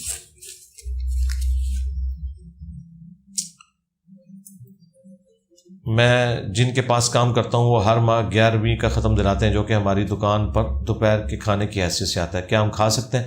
ان سے پوچھیں کس کے نام کا ہے. اگر وہ کہیں اللہ کے نام کا ہے، عبد القادر جیلانی کو اس کا ثواب پہنچانا ہے، پھر آپ کھا سکتے ہیں. کھانا حلال رہے گا اگر عبد القادر جیلانی یعنی میت کی طرف سے صدقہ ہو رہا ہے.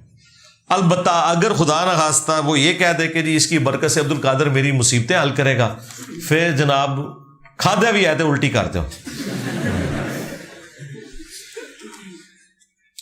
میرا تعلق پیر گھرانے سے ہے، سال میں 2 مرتبہ عرس ہوتا ہے، مزار پر باقاعدہ طواف ہوتا ہے. اب میں کیا کروں؟ طواف ہونا تو پھر تو یہ کسی فرقے سے بھی آپ کا تعلق نہیں ہے. اس کی وجہ یہ کہ طواف کو تو بریلوی بھی کہتے ہیں یہ غلط ہے. تو آپ میرے بھائی اگر بالغ ہیں تو اس سسٹم سے الگ ہو جائیں، اپنی آخرت بچا لیں. سیدھی سی بات ہے. یہ تو آگ لگی ہوئی ہے آپ کے گھر میں، بھائی اپنی جان بچائیں اور کوشش کریں اپنے گھر والوں کو بھی بچانے کی. میں نے چند کراچی کے علماء کے بیانات سن کر کورٹ میرج کی. اب ایک عرصہ گزارنے کے بعد جب حقیقت سامنے آئی تو پتہ چلا نکاح باطل ہے. اب دن رات پریشان. کوئی پریشانی والی بات نہیں ہے.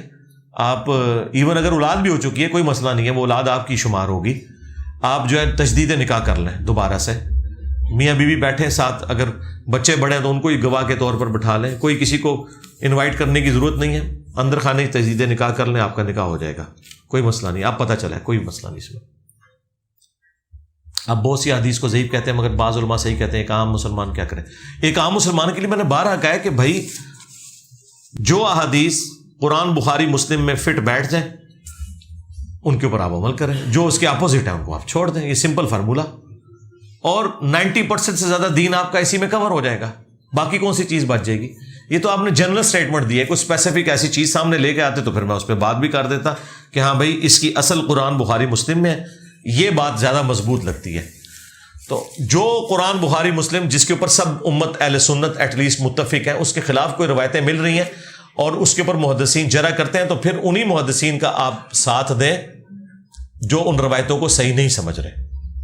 اور یہی اصول میرا ان روایتوں کے بارے میں کہ جن روایتوں کو ہم صحیح سمجھتے ہیں اور کچھ محدثین اسے ضعیف کہتے ہیں لیکن وہ اپنی اصل میں قرآن بخاری مسلم میں بیٹھتی ہیں، تو میں ان محدثین کے حکم کو صحیح سمجھتا ہوں کہ جنہوں نے اس کی صحت کے اوپر حکم لگایا ہے. کینگرو حلال ہے یا نہیں؟ فقہ حنفی میں تو اس کے بارے میں کوئی فتویٰ موجود نہیں ہے. ظاہر فقہ حنفی کو تو پتہ ہی نہیں تھا نا کینگرو کا. تو کینگرو ظاہر سبزی خور ہے، حلال ہی ہے. گوشت خور تو نہیں ہے، وہ سبزی خور ہے، حلال ہے. ویسے ملے گا نہیں آپ کو، بہت مہنگا جانور ہے یار. اگر کسی شخص کی کسی وجہ سے شادی نہ ہو سکے تو کیا کنوارا رہنا صحیح ہے؟ کیوں جی شاہ جی کتنے گیا؟ شاہ جی آج بیٹھے کو نہیں تھے. مطلب یہ اگر کوئی مطلب کسی کو واقعی حالات اور واقعات نہیں فیوریبل، وہ تو قرآن میں آیا کہ جس کی شادی نہ ہو تو اسے چاہیے پاک دامن رہے، بس اپنی عفت اور عصمت کی حفاظت کریں تو ٹھیک ہے، اور جب حالات فیوریبل ہو جائے شادی کر لیں. باقی جو وہاں میں مشہور ہے جس کی شادی نہیں ہوئی اس کا جنازہ درست نہیں ہے، بالکل غلط ہے. بے نمازی کا جنازہ ہو جاتا ہے ہاں، جو صرف نام کا مسلمان ہے. ٹھیک ہے، اور شادی کو انہوں نے اتنا سینسٹیو بنا دیا اس حوالے سے.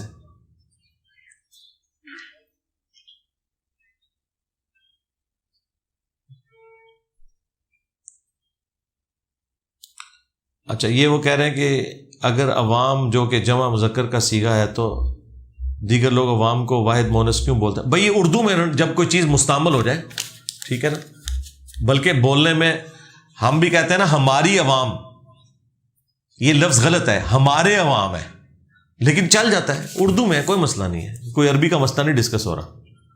اگر کوئی شخص اپنے اندر احساس کمتری محسوس کرتا ہے تو یہ کیسا ہے؟ نہیں کرنی چاہیے بھائی.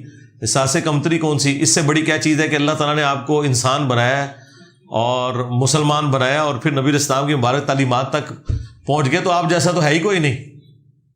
احساس کمتری کس چیز کی؟ باقی اگر دنیاوی طور پہ کسی کو اللہ تعالیٰ نے ذہانت دی، کسی کو خوبصورتی دے دی، اس سے آپ نے جیلس نہیں ہونا. وہ اللہ تعالیٰ نے سب کے ساتھ ایسا معاملہ کیا ہے. اسی لیے قرآن میں ہے کہ جو سورہ النساء میں کہ جو اللہ تعالیٰ نے بعض کو بعض میں فضیلت دی ہے مختلف معاملات میں، اس میں کسی پہ آپ نے حسد نہیں کرنا بلکہ آخرت کی تیاری کرنا ہے. آخرت کی تیاری کے لیے آپ کی شکل کا خوبصورت ہونا ضروری نہیں ہے. آخرت کی تیاری کرنے کے لیے آپ کے پاس زیادہ مال ہونا ضروری نہیں ہے. آخرت کی تیاری کرنے کے لیے آپ کا کوئی ایکسٹرا آرڈنری ذہین ہونا ضروری نہیں ہے. تو جنت تو آپ کما سکتے ہیں نا، اور اصل کامیابی تو وہ ہے. عورت و مرد کی نماز میں کوئی فرق نہیں ہے جی. ہمارے نزدیک جو روایتیں ہیں کمزور ہیں. بخاری سے لے کے ابن ماجہ تک کوئی ایک روایت بھی نہیں ہے، صحیح تو چھوڑ دیں ضعیف بھی، کہ جس میں اس طرح کا کوئی فرق رپورٹ ہوا ہو. حالانکہ عورتوں کے مسائل لادہ سے لکھے گئے ہیں. خطبۃ الوداع کے تحت ہر شخص پر اسلام کی تبلیغ کرنے کا حکم ہے. کیا تبلیغی جماعت میں جا سکتے ہیں؟ تبلیغی جماعت میں ضرور جائیں، وہاں قرآن و سنت بیان کریں، بہت اچھی بات ہے. ہمیں تبلیغی جماعت کے کام سے پیار ہے، صرف ان کے سلیبس سے ریزرویشن ہے. اور تبلیغ سب سے پہلے اپنے گھر سے شروع کریں. قوا انفسکم واہلیکم نارا، اس کے بعد اپنے قریبی لوگوں کو، پھر باہر کے لوگوں کی باری آئے گی. جو لوگ شیعہ حضرات کو دائرہ اسلام سے خارج کہتے ہیں ان کے بارے میں بتا دیں. اور بھائی سارے ایک دوسرے کو خارج کیے ہوئے ہیں. شیعہ کو تو چھوڑ دیں آپ، اعلیٰ حضرت نے تو دیوبند، اہل حدیث اور شیعہ اور قادیانی سب کو اکٹھا ذکر کیا اور مرتد لکھا ہے. دائرہ اسلام نہیں، ان کا یہ واجب القتل ہے. ہاں، بلکہ اعلیٰ حضرت تو یہاں تک لکھا ہے کہ شیعہ کو وہابیہ سے برا کہنا شیعہ پر ظلم ہے، کیونکہ شیعہ صحابہ کے گستاخ ہیں اور وہابیہ رسول اللہ کے گستاخ ہیں. چلو کر لو گل. ہاں، اے شیعہ تے بہت چنگے نے اعلیٰ حضرت کہندے نے. ہاں، ویسے تو اعلیٰ حضرت نے ان کے کفر پہ بھی کتاب لکھ دی ہوئی ہے پوری، لیکن جب انہوں نے کمپیئر کرایا نا کہ وڈا کافر کون ہے، ان کا وہابی بڑے کافر نے. یعنی کہ وہ جس طرح بابا جی کہتے ہیں سورۃ سور، ہاں ہاں، یہ سارے قابل رحم نے، چھڑ دو، انہوں نے وڈیا نے کام پایا ہے، یہ پوگدن گے. زور اصل میں قرآن پاک کی تلاوت کیوں نہیں کرتے ہیں جی، اونچی آواز میں نہیں کرتے. یہ سنت ہے، نبی الاسلام نے تعلیم. اس وقت تو خیر اس کی حکمت تھی سٹارٹ میں تو، لیکن اب وہ حکم قیامت تک کے لیے باقی ہے کہ آپ نے دن کے اوقات کی نمازیں جو ہے وہ آہستہ آواز میں پڑھنی ہے. اور اس کو آپ یوں سمجھ لیں جس طرح کہ شروع میں تو حکمت اس کی بھی تھی کہ طواف کعبہ کے پہلے 3 چکر مرد نے رمل کرنا ہے، دایاں کندھا ننگا کر کے اور اکڑ کے چلنا ہے اور چھوٹے چھوٹے قدم اٹھانے ہیں. کافروں پہ رعب ڈالنے کے لیے تھا کہ مدینہ کی سرزمین مشہور تھی کہ بیماریوں والی ہے، اور وہ مشرکین عرب سمجھتے تھے کہ مسلمان اب کمزور ہوئے ہوں گے وہاں سے آئے ہیں، لیکن وہ اب قیامت تک کے لیے سنت ہے. اس طرح یہ اب سنت ہے. جو لوگ عقیدت میں شخصیت پرستی کرتے ہیں ان کے بارے میں آپ کیا کہنا چاہیں گے؟ یہ تو جنرل سوال ہے نا. شخصیت پرستی نہیں ہونی چاہیے، قرآن و سنت کو فائنل اتھارٹی ماننا چاہیے. باقی کسی شخصیت سے اللہ رسول کی وجہ سے محبت کرنا یہ جائز ہے، لیکن اس کی غلط باتوں کو بھی انڈورس کرنا یہ غلط ہے. اور اگر اس طرح کوئی کرتا ہے تو اس شخصیت سے آپ نفرت نہ کریں. یعنی امام حنیفہ سے اب کوئی نفرت نہیں ہونی چاہیے اگر انہوں نے کہہ دیا کہ میری کوئی بات قرآن و سنت کے خلاف ہو تم اسے چھوڑ دو. اگر حنفی اب زبردستی اس طرح کا معاملہ کر رہے ہیں تو امام حنیفہ تو بری ذمہ ہو چکے ہیں. ان سے نفرت نہیں، نفرت ان لوگوں سے بلکہ ان کے کرتوتوں سے ہے جو ان کی طرف غلط چیز منسوب کر رہے ہیں. نفرت تو کسی انسان سے آپ نے کرنی نہیں، اس کی برائی سے کرنی ہے. ہمارے گاؤں میں ہر کوئی سید کہلاتا ہے، کیا ان کی عزت کرنا لازمی؟ سید ہو یا غیر سید، ہیومن ڈگنیٹی میں آپ نے ہر انسان کی عزت کرنی ہے، مسلمان نہیں، ہر انسان کی.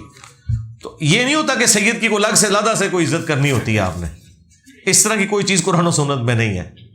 ہاں سید کی ذمہ داری ہے کہ وہ بنو اسماعیل کو اللہ نے چنا ہے قیامت تک کے لیے، اس اعتبار سے کہ انہوں نے اپنے نبی الاسلام کے پیغام کو آگے لے کے چلنا ہے. اگر ان کے کرتوت ویسے نہیں ہیں، سوٹے لگا رہے ہیں بیٹھ کے درباروں پہ اور کہہ رہے ہیں ہماری عزت کرو، تو اس طرح تو نہیں ہے.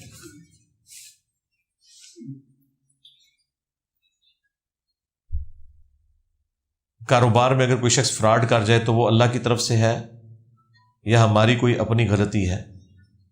تکلیف آ جانے کے بعد آپ نے ہمیشہ یہی کہنا ہے انا للہ و انا الیہ راجعون. آپ کی بھی اگر غلطی تھی نا تو اللہ تعالیٰ چاہتا تو وہ غلطی نہ ہوتی. اس لیے جب کوئی تکلیف آ جائے اس کے بعد اللہ کی طرف رجوع لانا. یہ سورۃ الحدید کی آیت نمبر 22 اور 23 ہے. کوئی بھی تکلیف نہ زمین و آسمان میں نہ تمہاری جان میں پہنچتی ہے مگر یہ کہ وہ ہم نے پہلے ہی لوح محفوظ پہ لکھ لیا ہے، تاکہ جو تکلیف تمہیں پہنچے اس پہ کف افسوس نہ ملو، اور جو تمہیں بھلائی پہنچے اس کے اوپر شیخی نہ بگاڑو. اللہ تعالیٰ کو شیخی بگاڑنے والے پسند نہیں ہیں. تو باقی وہ آپ کی بات کسی حد تک درست ہے کہ صحیح مسلم میں حدیث ہے کہ نبی الاسلام نے کہا اے ابو ہریرہ، جو چیز تمہیں نفع دے اس کے لیے پوری کوشش کرنا، سستی نہ کرنا، کاہلی نہ کرنا اور اللہ سے مدد طلب کرنا. پھر بھی رزلٹ اگر تیرے خلاف آئے تو پھر کہنا جو اللہ کی مرضی، اگر مگر نہ کہنا، لیکن کوشش بھی پوری کرنا. تو یہ اللہ نے تو آزمانا ہی ہے نا. وَلَنَبْلُوَنَّكُمْ بِشَيْءٍ مِّنَ الْخَوْفِ وَالْجُوعِ وَنَقْصٍ مِّنَ الْأَمْوَالِ وَالْأَنفُسِ وَالثَّمَرَاتِ. بھوک سے اور جان اور مال میں نقصان سے، یہ تو اللہ نے آزمانا ہی آزمانا ہے.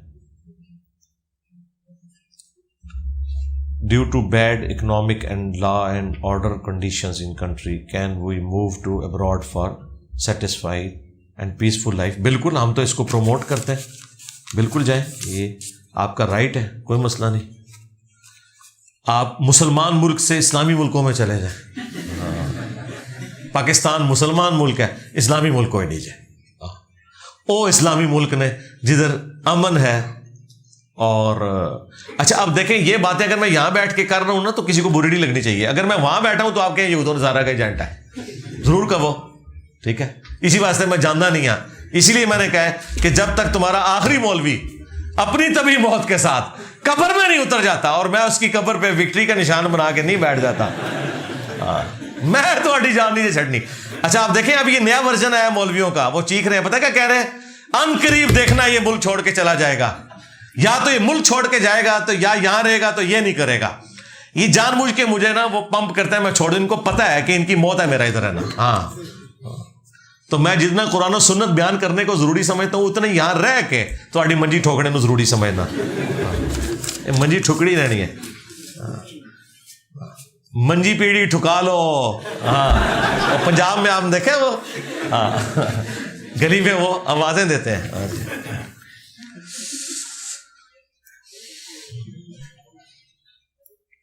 اللہ تعالیٰ نے کوئی چیز بغیر مقصد کے نہیں بنائی.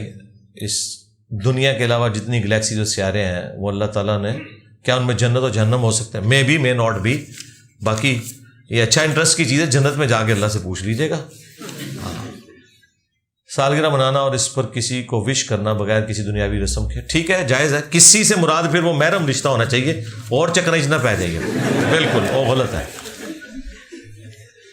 سجدہ میں دعائیں اور اذکار الگ الگ طاق میں پڑھنا ہے، یہ تمام ملا کر طاق والی بات ہی کوئی نہیں بھائی.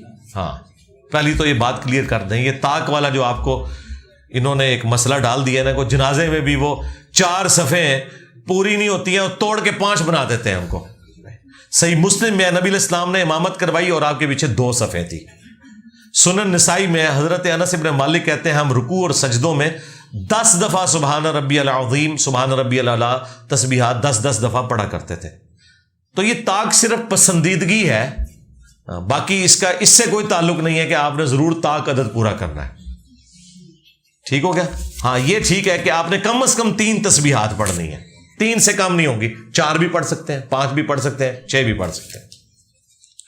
پاکستان میں صدارتی نظام ہونا چاہیے، پارلیمنٹری نظام؟ آپ کی کیا رائے ہے؟ میرا تو خیال ہے یہ جو نظام چل رہا ہے نا، اس کو انسانوں کی طرح چلائیں نا، انسانوں کی طرح، تو چلے گا انشاءاللہ۔ کیا زمین ٹھیکے پہ لینے والا بھی عشر دے گا جبکہ اسے کچھ ٹھیکے پہ لینے والا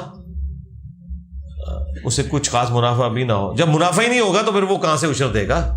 عشر تو آپ نے اتنے اس بڑے لیول کے اوپر، جب آپ کی وہ آلموسٹ کوئی 750 کلو کے قریب جب آپ کا اناج نکلتا ہے تو اس کے اوپر آپ نے 10 کلو دینا ہے، وہ تو دینا ہے نا آپ نے جی۔ آپ اپنے اساتذہ سے بھی اختلاف رکھتے ہیں لیکن بابوں سے مکمل اعلان برات کرتے ہیں، ایسا نہیں ہو سکتا کہ ان کی اچھی باتیں مان لیں اور بری چھوڑ دیں؟ جی بالکل مانتے ہیں نا۔ کس بابے کی اچھی بات ہے جس کا میں نے انکار کیا؟ ذرا مجھے وہ بتائیں، اچھی بات بھی بتائیں۔ ہاں تو علمی اختلاف اپنے استادوں سے قرآن و سنت کی روشنی میں کرنا بالکل اچھی بات ہے۔ تو جن بابوں کی طرف کر رہے ہیں ہم ان کے پورے کے پورے اسکول آف تھاٹ کو ایک پیرلل میں ایک علیحدہ سے ریلیجن سمجھتے ہیں۔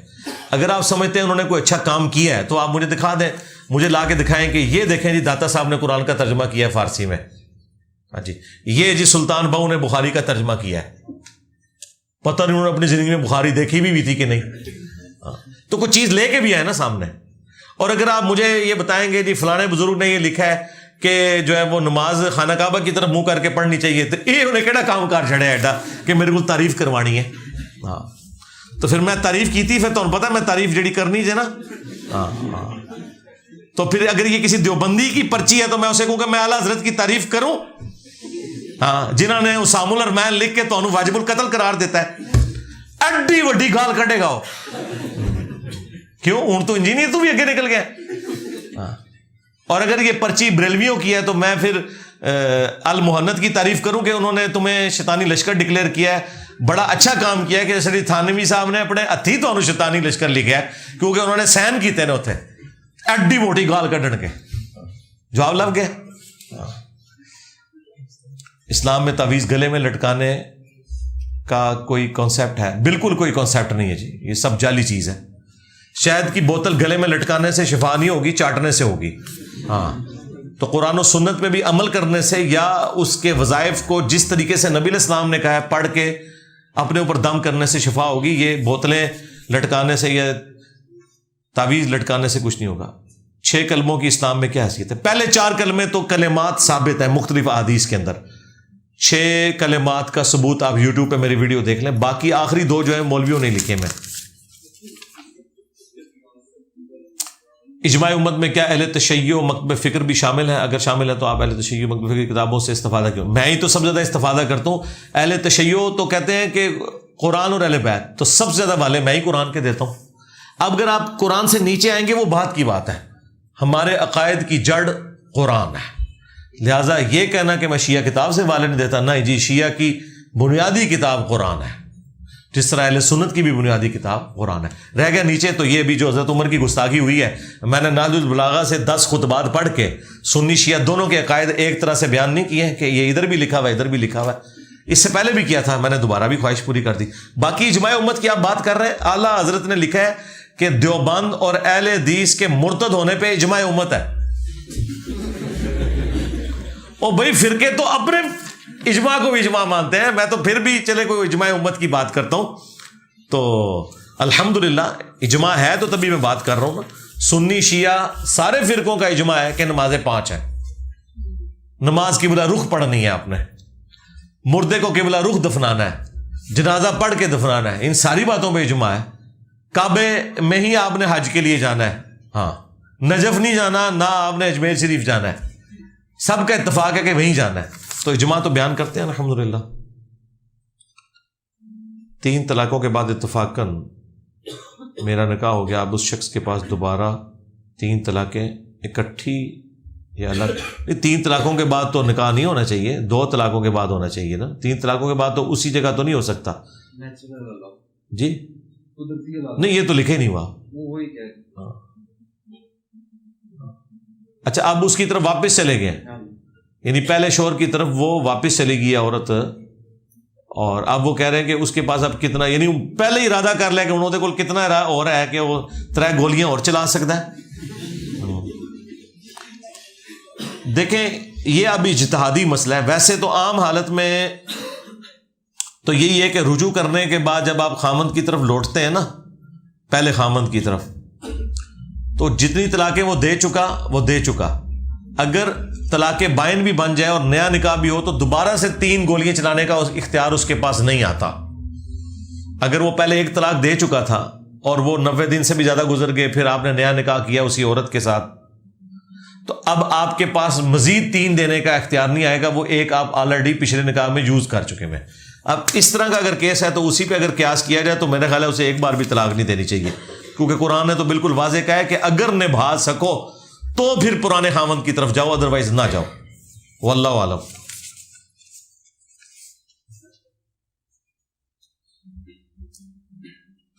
خضر علیہ السلام نے ایک چھوٹے سے بچے کی گردن مروڑی. اس کے اوپر میں موسیٰ اور خضر کا واقعہ، یہ خضر علیہ السلام نے بچے کی جو گردن مروڑی تھی، اینڈ پہ انہوں نے کہا میں نے اللہ کے حکم سے کیا. وہ حضرت اسرائیل کی ڈیوٹی انہوں نے پوری کی تھی. اور بیسیکلی اس واقعے سے یہ بتانا مقصود ہے کہ تقدیر میں اگر آپ کو تکلیف پہنچتی ہے وہ اللہ کی مرضی سے پہنچتی ہے. وہ بچے نے اتنی عمر میں ہی مرنا تھا، وہ تو صرف دکھا دیا نا. آپ مجھے بتائیں یہ جتنے لوگ مرتے ہیں کیا آپ سمجھتے ہیں کہ یہ کسی حادثے یا ان چیزوں کی وجہ سے مر رہے ہیں؟ بھی ان کا ٹائم پورا ہوا ہے. وہ تو اسرائیل اگر آپ کو سامنے نظر آ جائے تو آپ نے تو گالیاں نکالنی اسرائیل کو. وہ تو اللہ نے ایک پردہ رکھا ہوا ہے. ٹھیک ہے، تو یہاں پہ بھی موسیٰ علیہ السلام کو یہ سکھایا گیا تھا کہ آپ کے ذریعے باقیوں کو یہ میسج پہنچ جائے کہ اگر کسی کو کوئی تکلیف پہنچتی ہے تو وہ سمجھ لے کہ اس میں میرے لیے بہتری تھی. جو قرآن میں آیا کہ کسی چیز میں تم خیر سمجھ رہے ہوتے اس میں تمہارے لیے شر چھپا ہوتا ہے، اور کسی چیز میں تم شر ایکسپیکٹ کر رہے ہوتے اس میں خیر چھپا ہوا ہوتا ہے. اللہ جانتا ہے، تم نہیں جانتے. سب سے بیسٹ شرح بخاری اور مسلم کی کس نے کی ہے؟ فی الحال تو میرا مشورہ یہ ہے کہ آپ بخاری مسلم ڈائریکٹ ہی پڑھیں، شرح کے بغیر پڑھیں. باقی شرح جو ہے وہ پرانے بزرگوں میں سے بخاری کی ابن حجر اسقلانی نے کی ہوئی ہے، اور مسلم کی امام نووی نے کی ہوئی ہے. اہل حدیث نے جو حاشیہ لکھا ہے وہ اچھا لکھا ہوا ہے، داؤد راز صاحب کا بخاری کا اور علامہ وحید الزمان کا مسلم کا، وہ آپ پڑھ لیں. ہمارے علماء خطبے میں صرف کہانیاں اور قصے سناتے ہیں، اور تو ساری طرف یہ ہے. ایسی صورتحال میں کیا کرنا ہے؟ صبر ہی کریں بھائی، اور کیا کرنا ہے؟ سیدھی سی بات ہے، کیا کریں؟ اور تو کوئی علاج نہیں ہے. اچھے وقت کا انتظار کریں، اتنی دیر بیٹھ کے آپ درود شریف پڑھ لیا کریں پیرلل میں. کیا ہنسی مذاق میں دی جانے والی طلاق ہو جائے گی؟ بالکل ابو داؤد میں حدیث ہے، ہو جائے گی. کچھ لوگ اس زمن میں بیان کی جانے والی حدیث کو ضعیف سمجھتے ہیں. نہیں، ضعیف نہیں ہے، صحیح حدیث ہے، وہ بالکل صحیح حدیث ہے. عید قربان پر قربانی کے وقت قربانی والوں کا نام لینا کیا ضروری ہے؟ ضروری تو کوئی نہیں ہے، وہ تو اللہ تعالیٰ کو تو پتہ ہے. نبی علیہ السلام بال مسلم شریف میں آتا تھا کہ اے اللہ محمد، آل محمد اور امت محمد کی طرف سے قبول فرما. تو اسی طریقے سے اگر آپ کوئی کرنا چاہتے ہیں تو آپ ضرور کر لیں. لونڈی کی عدت 1 ماہ کیوں ہے؟ لونڈی کی بھی 1 ماہ ہے اور خلا والے کی بھی 1 ماہ ہے. بھائی شرعی حکم ہے، بس دیٹس آل. حضرت عمر کی شہادت کے پیچھے کیا محرکات تھے؟ وقتی طور پہ تو ظاہر ہے کہ وہ جو حضرت مغیرہ کا غلام تھا وہ ان سے ناراض تھا، یہی نظر آتا ہے. باقی تفصیلات اللہ کو بہتر پتہ ہے. نبی علیہ السلام کی بیویاں امت کی میں سے کسی کی بیویاں کیوں نہیں بن سکتی؟ یہ لکھا ہوا ہے جی، وہ قرآن میں آیا سورۃ الاحزاب کے اندر کہ اللہ تعالیٰ کے نزدیک یہ بہت بڑا گناہ ہے کہ تم نبی کی وفات کے بعد ان کی کسی عورت سے شادی کرو. یہ قرآن میں آ گیا سورۃ الاحزاب میں. اور اس سے پہلے سورۃ الاحزاب میں آیت نمبر 6 میں آیا النبی اولیٰ بالمؤمنین من انفسہم وازواجہ امہاتہم. نبی مومنین کی جانوں سے بڑھ کر ان پر حق رکھتے ہیں، اور نبی کی بیویاں امت کی مائیں ہیں. یہ آنری طور پہ ماں کا ان کو ایک درجہ دیا گیا. البتہ اس ماں کے رشتے میں وہ پردہ اپنی جگہ موجود ہے. ویسے تو ماں اور اولاد کا پردہ نہیں ہوتا، لیکن نبی علیہ السلام کی بیویوں کے کیس میں وہ ہے. اس اعتبار سے مائیں ہیں کہ ان کے ساتھ نکاح نہیں ہو سکتا. نبی علیہ السلام کی عزت افزائی کی گئی اس میں. اولاد کے علاوہ مرنے والے کے لیے کوئی اور صالح ثواب کر سکتا ہے، بالکل کریں، دعا بھی کریں، صالح ثواب بھی کریں، کوئی مسئلہ نہیں، اتفاق ہے اس کے اوپر. کیا ایک عام آدمی تقلید کر سکتا ہے؟ نہیں تو کیا کرے؟ آنکھیں کھول کر تقلید جائز ہے. تقلید کس معاملے میں کرنی ہے؟ کوئی بات بھی لے کے ہے نا, تقلید کی تو ضرورت ہی نہیں پڑتی. اور جن چیزوں میں آپ تقلید کہہ رہے ہیں وہ آج کے زمانے کے مسئلے ہیں, وہ ان اماموں کو پتہ ہی نہیں ہے. یعنی آپ مجھے یہ بتائیں گے کہ میں ٹی وی کیمرے کے مسئلے میں امام حنیفہ کی تقلید کرتا ہوں, تو امام حنیفہ نے تو کیمرہ دیکھا نہیں ہوا. امام حنیفہ رحمۃ اللہ علیہ کے زمانے میں تو بلڈ ڈونیشن ہوتی نہیں تھی, آرگن ڈونیشن ہوتی نہیں تھی, ریل گاڑی ہے ہی نہیں تھی. یعنی آپ کہیں میں ریل گاڑی میں نماز اس لیے پڑھتا ہوں کہ امام حنیفہ کے نزدیک جائز ہے, ان بیچاروں کو تو پتہ ہی نہیں ہے. تو کرنا کیا جائے جو کچھ بھی نہیں, اور جو کچھ کرنا جائے نا وہ سارے قرآن و حدیث کے خلاف جائے. بالکل تقلید انورس کر لو 180 ڈگری. تو اکثر مسائل جو آپ تقلید کہتے ہیں وہ اجماع امت سے ثابت ہوتے ہیں. کوئی مسئلہ بتایا نا کہ یہ مسئلہ ہے, اس میں نے فلاں کی کرنی. رہا کسی عالم کا کوئی مسئلہ ماننا, وہ تقلید نہیں ہوتی ہے. عالم کی بات بغیر قرآن و سنت کے دلیل کے ماننا یہ تقلید ہے. وہ نہ اس زمانے میں کسی کی ہو سکتی ہے نہ آج ہو سکتی ہے. اور اگر آپ نے اس کو تقلید کا نام دینا ہے کہ آپ دلائل کی روشنی میں کسی کی بات مانتے ہیں, تو وہ قیامت تک آپ جس کی مرضی کرتے رہیں, لیکن اس سے یہ پوچھے قرآن و سنت میں کیا لکھا ہے, اور اگر وہ ناکام ہو جائے تو اس کو چھوڑ دیں, کہیں اور چلے جائیں. وکیل کا یہ جانتے ہوئے کہ ملزم نے جرم کیا ہے تو کیا اس کے حق میں دلائل دینا جائز ہے؟ جی بہت ثواب ہوئے گا, موندا کر کے جنم میں. صحیح مسلم میں حدیث ہے, گناہ وہ جو تیرے دل میں کھٹکے اور تو اس بات سے ڈرے کہ لوگ اس پر مطلع ہو جائیں گے. اگر امام 3 یا 5 رکعت پڑھانے کے بعد سلام پھیر دے اور بعد میں نئے سرے سے نماز شروع کروائے تو مقتدی کیا کریں؟ وہ ظاہر حنفی ہیں, وہ انہوں نے تو نئے سرے سے کرانی ہے. ان کے نزدیک تو جب آپ نے بات کر لی نماز سلام پھیرنے کے بعد, تو وہ تو کہتے ہیں نماز اب آپ ادھر سے نہیں سٹارٹ کر سکتے. اگر اہل حدیث ہوا تو اسے مسئلہ یہ پتہ ہوگا. بخاری مسلم میں موجود ہے, نبی علیہ السلام تو مسجد سے بھی باہر نکل گئے تھے. ایک صحابی نے کہا یا رسول اللہ نماز کم ہو گئی ہے, آپ بھول گئے ہیں. آپ نے فرمایا کہ نہ میں بھولا ہوں نہ نماز کم ہوئی ہے. حالانکہ آپ بھولے ہوئے تھے اور آپ یہ بھی بھول گئے کہ آپ بھول چکے ہیں. ہاں, آپ نے 2 فرض پڑھا دیے تھے ظہر یا عصر کے. جب باقی صحابہ سے آپ نے پوچھا, ان کا یا رسول اللہ ایسے ہی, تو آپ واپس آئے, آپ نے 2 اور پڑھے. یہ نہیں کیا کہ نئے سرے سے نماز پڑھی, اور اینڈ پہ سجدہ صاف کیا اور فرمایا میں بھی ایک انسان ہوں, اگر بھول جاؤں تو تم مجھے یاد کروا دیا کرو. تو جب نئے سرے سے پڑھا رہے تو ٹھیک ہے پڑھ لیں, کوئی حرج نہیں. اسے اب کون سمجھائے اس وقت؟ قرآن میں ہے کہ مظلوم اپنے خلاف ہونے والے ظلم پر آواز بلند کر سکتا ہے. جی آواز ضرور بلند کرے, اس احتجاج کی حد کیا ہو, بس آواز ہی بلند کرے, ڈنڈا سوٹا لے کے نہ مگر پڑھ دیں. 12 خلفاء والی حدیث میں خلافت سے مراد کیا ہے؟ آپ حکومت لیتے ہیں. جی اس کے لیے آپ میری ویڈیو دیکھ لیں, یہ جو امام مہدی علیہ السلام کے اوپر میں نے ویڈیو ریکارڈ کرائی ہے, اس میں نے 12 خلفاء. تو آدم علیہ السلام بھی اللہ کے خلیفہ ہے, بالکل ٹھیک ہے. ان کو کون سی حکومت ملی ہے؟ وہاں خلیفہ ان معنوں میں نہیں ہے, لیکن جو نبی علیہ السلام نے خلافت کا ذکر کیا اس میں حکومت کے پوائنٹ آف ویو سے کیا ہے. یہ 2 مختلف الگ چیزیں. وہ تو ہر انسان اللہ کا خلیفہ ہے دنیا پہ, اگر وہ انسانوں والا کام کرے تو. شوہر کا اپنی بیوی کو غیر مرد کے ساتھ دیکھنا, اس کے بارے میں دونوں احکام. اس ساتھ دیکھنے سے مراد کیا ہے؟ صرف اگر ہے تو ٹھیک ہے, اس کی سرزنش کرے, رشتہ توڑنے کی ضرورت نہیں ہے. اور اگر وہ برائی میں انوالو ہے تو بخاری میں موجود ہے, نبی علیہ السلام کے زمانے میں بھی ہوا تھا تو اس نے طلاق دے دی تھی, اگر فزیکلی وہ اس ایکسٹریم رویے میں انوالو ہے تو, ادروائز نہیں. میں سبزی منڈی میں بطور منشی کام کرتا ہوں.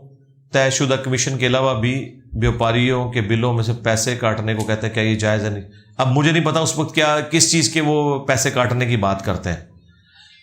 یہ تو اب اگر کلیئر ہو تو پھر ہی بتایا جا سکتا ہے کہ وہ کس قسم کے پیسے کاٹتے ہیں. اگر ان کی کوئی آپس میں اگر یہ پینلٹی والا معاملہ ڈال رہے ہیں, وہ یہی کرنا چاہ رہے ہیں, پینلٹی ڈال رہے ہیں وہ کسی کو, تو پینلٹی اگر وہ ڈال رہے ہیں کسی کو کہ اس نے قسط لیٹ کر دی ہے تو وہ تو آپ پیسے نہیں کاٹ سکتے.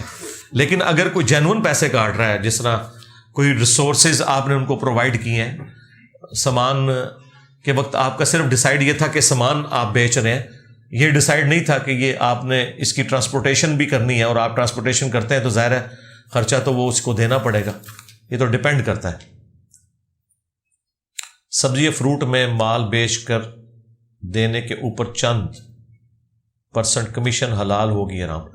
یار یہ کیوں چیزیں پوچھ رہے ہیں؟ کمیشن آپ کس کو کہہ رہے ہیں؟ کاروبار کی جو شکل ہے وہ ساری شکلیں حلال ہی ہوں گی جب تک اس میں کوئی جوئے والا معاملہ نہ ہو. سروسز ظاہر حلال ہی ہوں گی نا. اب مجھے نہیں سمجھ آ رہی اس میں کون سی ایسی حرام والی چیز نظر آ گئی ہے جو آپ پوچھنا چاہ رہے ہیں. کمیشن لفظ اگر کوئی غلط ہے، بھول چوک کے کوئی ایسا معاملہ آپ کو لگ رہا ہے، جیسے سود لفظ جو ہے یہ بدنام ہو گیا، حالانکہ سود کوئی نیگیٹو ورڈ نہیں تھا. سود مند ہم اردو میں استعمال کرتے ہیں، فائدے کو کہتے ہیں، لیکن چونکہ سود اردو زبان میں وہ ربا کے اگینسٹ بولا جاتا ہے، اس لیے وہ سور کی طرح بدنام ہو چکا ہے لفظ.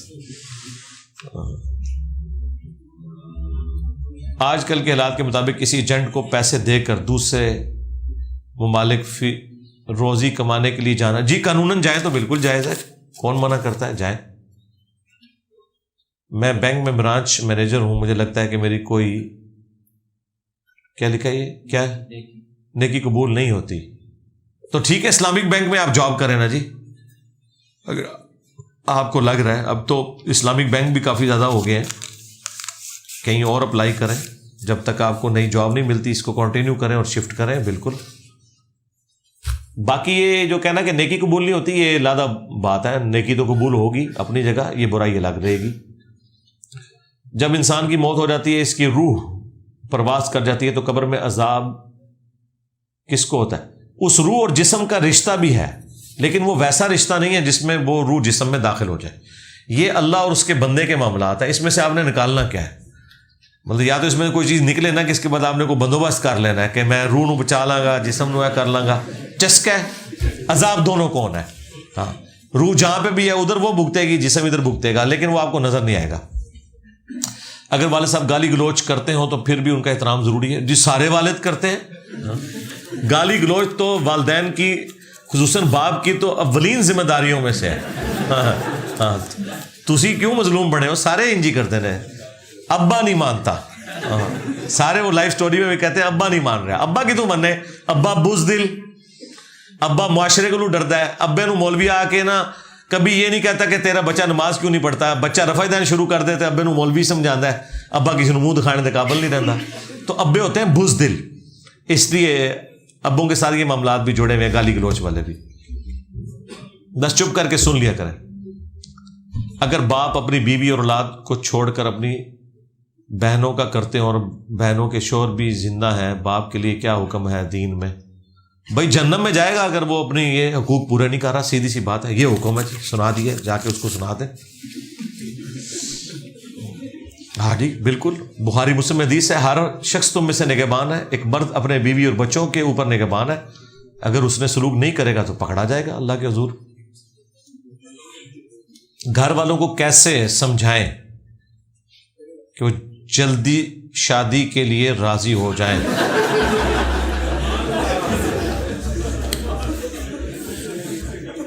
اے شادی ہو جائے گی نا پھر میں تمہیں پوچھاں گا. ہاں تو دیکھیں، شادی وہ نہیں کر رہے تو یقیناً کوئی پیچھے ریزن. یہ پرچی تو آپ نے لکھی ہے نا، یہ تو اب ان سے بھی پوچھا جائے کہ وہ کیوں نہیں کروا رہے.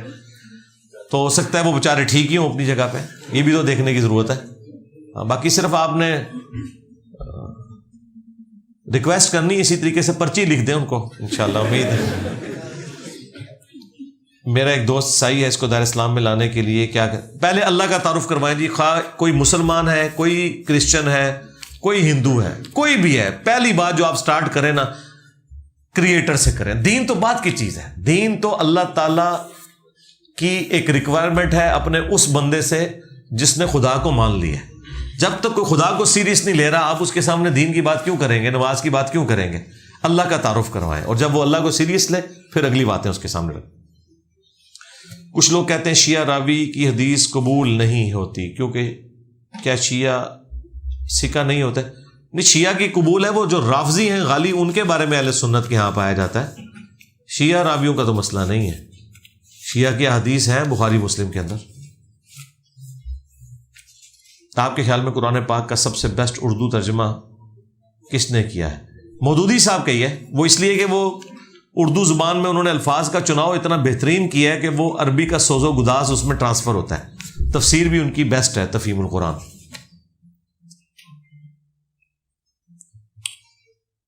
سورہ کہف میں ٹائم ٹریولنگ اور ڈائمینشن اوپننگ سے ریلیٹڈ جو کچھ اسکالر ریفرنس دیتے ہیں، ریفرنس تو کوئی نہیں دیتے، وہ تو خود کہتے ہیں بیان کرتے ہوئے کہ ہماری رائے ہے، تو آپ کی مرضی، آپ رائے لے لیں. یہاں تو قرآن و حدیث کی بات ہوتی ہے، رائے کی بات نہیں ہوتی. رائے ٹھیک بھی ہو سکتی ہے، غلط بھی ہو سکتی ہے. ایسی روایات بھی ہے کہ ایک پتھر دوزخ میں پھینکا جائے تو کئی سال بعد گہرائی تک پہنچے. ہاں یہ روایات موجود ہیں بالکل، یہ تو ایک تمثیل کے طور پر بیان کیا ہے، بالکل ایسا ہے.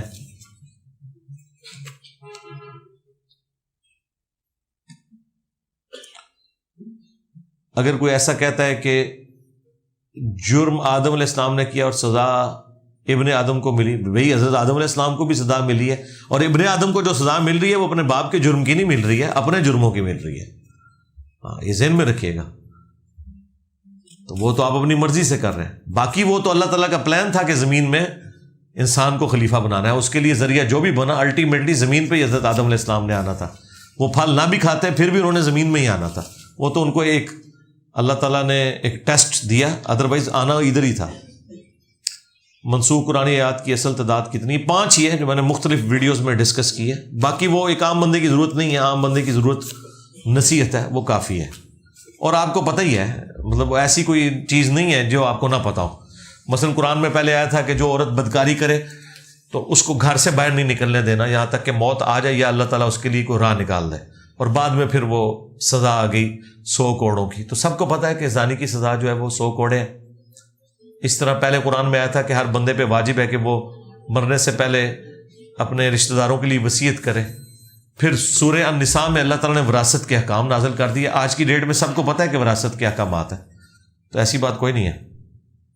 حضرت عثمان کے دور میں جمعے کی دوسری اذان کا آغاز ہوا، کیا اس پر اجماع ہے؟ عبداللہ بن عمر نے مخالفت کیوں کی؟ عبداللہ بن عمر نے ٹھیک مخالفت کی ہے جی، ہم ان کے ساتھ ہیں، اور ان کا اپنا جواز کی حد تک معاملہ درست تھا. باقی حضرت عثمان نے جو دوسری اذان دی تھی وہ مسجد میں تو نہیں دی. مسجد میں دوسری اذان کے اوپر کوئی اجماع نہیں ہے. ہاں یہ بالکل بدعت ہے.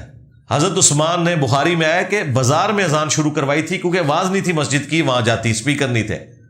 مسجد میں ایک ہی اذان ہوتی تھی، لہذا جو اہل حدیث ہیں یہ بالکل ٹھیک چل رہے ہیں کہ مسجد میں ایک اذان دیتے ہیں، اسپیکر سے آواز باہر جا رہی ہے. مسجد میں 2 اذانیں دینا یہ بالکل بدعت ہے، کوئی ثابت نہیں حضرت عثمان سے. آپ کہتے ہیں عید کی اذان منع کہا ہے، مگر ایک حدیث میں موجود ہے جس میں منع کیا گیا. نہیں، کوئی منع نہیں کیا گیا، کسی حدیث میں منع نہیں کیا گیا. حدیث میں صرف اتنا ہے بخاری مسلم میں کہ نبی علیہ السلام نہیں دیتے تھے، منع نہیں کیا گیا. منع کے لفظ کسی حدیث میں نہیں. کیا دل میں ذکر و اذکار اور قرآن کریم پڑھنے کے لیے تجوید ضروری ہے؟ دل میں تو ظاہر تجوید، عین کی آواز دل تو نکال ہی نہیں سکتا، وہ تو ظاہر آپ اپنے تخیل میں پڑھ رہے ہوں گے، اس میں تو ظاہر تجوید والا معاملہ نہیں ہوگا. لیکن ظاہر ہے کہ آپ وہی پڑھیں گے نا، یہ تو نہیں ہو سکتا آپ قاف کو کاف پڑھیں، جو ہے اس کی پروننسیشن وہی دل میں اس کو تصور کریں گے. میرے علاقے میں ایک ہی مسجد میں ہے جہاں پہ جمعہ ہوتا ہے، وہاں جو امام ہے وہ پیری فقیری لائن کا ہے. مجھے اس کے رویے سے غصہ آتا ہے. تو بالکل پھر اینڈ پہ چلے جایا کریں، جب جماعت کھڑی ہونے والی ہو نماز پڑھ کے سلام پھیر کے واپس آ جایا کریں، یا پھر کسی دوسری جگہ چلے جائیں، جمعہ تو نہ چھوڑیں. میری کرسمس کا لفظی مطلب کیا ہے؟ کیا ایسا کھلونا بیچ سکتے ہیں جس میں یہ لکھا ہو؟ دیکھیں یہ جو کرسمس کے حوالے سے تو جو ہم نے یعنی سنا ہے، اب مجھے تو اس کا نہیں پتہ، سنی سنائی بات ہے، چونکہ یہ کوئی دین کی بات اس طریقے سے نہیں ہے، اس لیے یہ کہیں قرآن و سنت میں اس کا ترجمہ نہیں لکھا. باقی تو یہ لنگوسٹک کی بات ہے، وہ تو کہتے ہیں کہ خدا نے بیٹا جنا، تو یہ تو پھر غلط ہوگا اگر یہ معنی نکلتا ہے. آپ ڈکشنری میں چیک کر لیں، یہ ڈکشنری کا مسئلہ ہے، یہ قرآن و حدیث کا نہیں ہے. اگر تو یہ معنی ہے پھر تو غلط ہے، اور اگر کوئی اور معنی ہے پھر کوئی مسئلہ نہیں اس میں. حدیث میں مولا علی کو مولا کہنا ثابت ہے، کیا حسن اور حسین کو بھی کہہ سکتے ہیں؟ جی کہہ سکتے ہیں. آپ اپنے مولویوں کو مولانا کہہ رہے ہوتے ہیں بھائی، کیا مسئلہ ہے؟ مولانا اشرف علی تھانوی نہیں کہتے؟ وہ تو قرآن جائے انت مولانا فانصرنا علی القوم الکافرین، مولا تو بھی اگے کہندے ہو. مرنے والے کے لیے سال ثواب کیا کریں؟ سال ثواب کے 10 طریقے دیکھ لیں. اس کی طرف سے حج اور عمرہ ہو سکتا ہے، صدقہ اور خیرات ہو سکتا ہے، دعائے مغفرت ہو سکتی ہے. ہمارے معاشرے میں ایک قبر میں 70 مردے نکلیں گے، عین ممکن ہے جہاں پہ کثرت کے ساتھ قبریں بنے. ہر قبر سے تو ضروری نہیں کہ 70 نکلے، اب جس طرح میدان جنگ میں تو ٹائم نہیں ہوتا تھا تو ایک بڑی قبر کھود کے سب کو اکٹھا دفن کیا جاتا تھا، اور یہاں پہ بھی آپ دیکھیں میانی صاحب قبرستان کب سے فل ہو چکا ہے، اس کے باوجود روزانہ مطلب سینکڑوں لوگ لاہور میں مرتے ہیں اسی قبرستان میں دفن ہو رہے ہیں. ہمارے جیلم شہر میں بھی بچپن سے ہم دیکھ رہے ہیں قبرستان میں کوئی جگہ نہیں ہے، پھر بھی سارے مردے دفن ہو رہے ہیں پچھلے 30-40 سال سے، تو ہم دیکھ رہے ہیں. تو وہ کیا کرتے ہیں، وہ جب کوئی قبر پرانی ہو جاتی ہے اس کے اثار مٹنا شروع ہو جاتے ہیں، لوگ آنا چھوڑ دیتے ہیں. یہ میں نے خود اس سے قبر کھودنے والے سے پوچھا ہے، تو وہ کہتا ہے ہم وہ پھر قبر کو کھود کے اس میں سے ہڈیاں سائڈ پہ کر کے وہاں نئے بندے کو دفنا دیتے ہیں. اور وہ مجھے بتا رہا تھا 30 سالوں میں صرف 2 قبریں ایسی میری زندگی میں آئی ہیں جس میں لاش سلامت نکلی ہے، باقی کبھی کوئی لاش سلامت نہیں نکلی. کیا کسی بت کو اللہ کا شریک ٹھہرانا اور کسی اسلامی شخصیت کو اللہ تعالیٰ کی صفات میں شریک کرنا جیسا ہے گناہ ہی ہے؟ ظاہر ہے جی، بت ہو یا من دون اللہ میں ہر ہستی ہے. عیسیٰ ابن مریم سے بڑا انسان کون ہے؟ اللہ تعالیٰ نے فرمایا کہ جو ان کو بھی اللہ کے مقابلے پہ شریک کر رہے ہیں، جو نہ کسی کے نفع کے مالک ہے نہ نقصان کے، تو شرک ہی ہے جی، کسی کی طرف منسوب کیا جائے. دونوں شرکیں جلی ہیں، خواہ بت ہو خواہ کوئی پیغمبر ہو، اس میں پیغمبر کا قصور نہیں. مولا علی کی قبر کہاں ہے؟ وہی ہے جی، نجف کے اندر ہے. یہ ایک ویسے مزار انہوں نے افغانستان میں بھی بنایا ہوا ہے لیکن وہ کوئی ثابت نہیں ہے. میں ویٹر ہوں، مختلف جگہوں پر جاتا ہوں اور وہاں گانے بھی چلائے جاتے ہیں اور عورتوں کے آگے سرو بھی کرنا پڑتا ہے. آپ کی نوکری جائز ہے، بس نگاہوں کی حفاظت کریں، نوکری تو جائز ہے. میری ایک ٹانگ نہیں ہے تو جب مسجد میں نماز پڑھنے کے لیے اپنی مصنوعی ٹانگ اتارتا ہوں تو میری ٹانگ گھٹنے سے ننگی ہو جاتی ہے، یعنی ستر ننگا ہو جاتا ہے مجبوری کے تحت. نہیں، آپ تھوڑا سا فالتو کپڑا رکھیں، کیسے ننگا ہوگا؟ کوئی مسئلہ نہیں ہے. ننگا کیسے ہو جاتا ہے؟ مطلب وہ آپ نے اس کے اوپر شلوار والا پورشن جو ہے گھٹنے سے تھوڑا سا نیچے کر لیں نا تو ننگی نہیں ہوگی ٹانگ. جو وقتی طور پہ ہوتا ہے نا کہ اس کو اتارنے کے دوران اس کا تو کوئی مسئلہ نہیں، وہ پرماننٹ تو نہیں رہتا، لیکن نماز آپ مسجد میں ہی پڑھیں. میں دکاندار کے ساتھ موبائل کا کاروبار کرتا ہوں تو وہ مجھے ہر موبائل پر منافع 500 روپے دیتا ہے اور 30,000 سے اوپر والے موبائل پہ 100 روپے. تو ٹھیک ہے، اس میں کیا مسئلہ ہے؟ حرام والا تو کوئی اس میں چیز نہیں ہے، کوئی دھوکہ تو نہیں آپ کر رہے کسی کے ساتھ. دھوکہ کریں گے تو پھر معاملہ ہوگا. ٹھیک ہے، یہ آپ کا رائٹ ہے، پروفٹ لے سکتے ہیں، مڈل مین نے بھی لینا ہے. اب یہ پراپرٹی ڈیلرز جتنے ہیں یہ اپنی تو کوئی چیز نہیں بیچ رہے ہوتے. ایک بندے کو مکان چاہیے ہوتا ہے، پلاٹ چاہیے ہوتا ہے، دوسرے نے بیچنا ہوتا ہے، یہ کرائے پہ چڑھانا ہوتا ہے. دونوں ضرورت مند ہوتے ہیں. ایک بندہ بیچ میں پڑتا ہے، اس سے بھی پیسے لیتا ہے، اس سے بھی لیتا ہے. لوگ کہتے ہیں اس کی کمائی حرام ہے. بھائی کمائی کہاں سے حرام ہے؟ وہ سروسز دے رہا ہے آپ کو. ہر بندے نے کوئی چیز بیچ کے نہیں کمائی کرنی ہوتی، سروسز بھی تو بیچی جاتی ہیں نا، ذہانت بھی بیچی جاتی ہے. یہ مختلف شکلیں، کوئی اپنی طاقت بیچ رہا ہوتا ہے، کوئی اپنا ذہن بیچ رہا ہوتا ہے.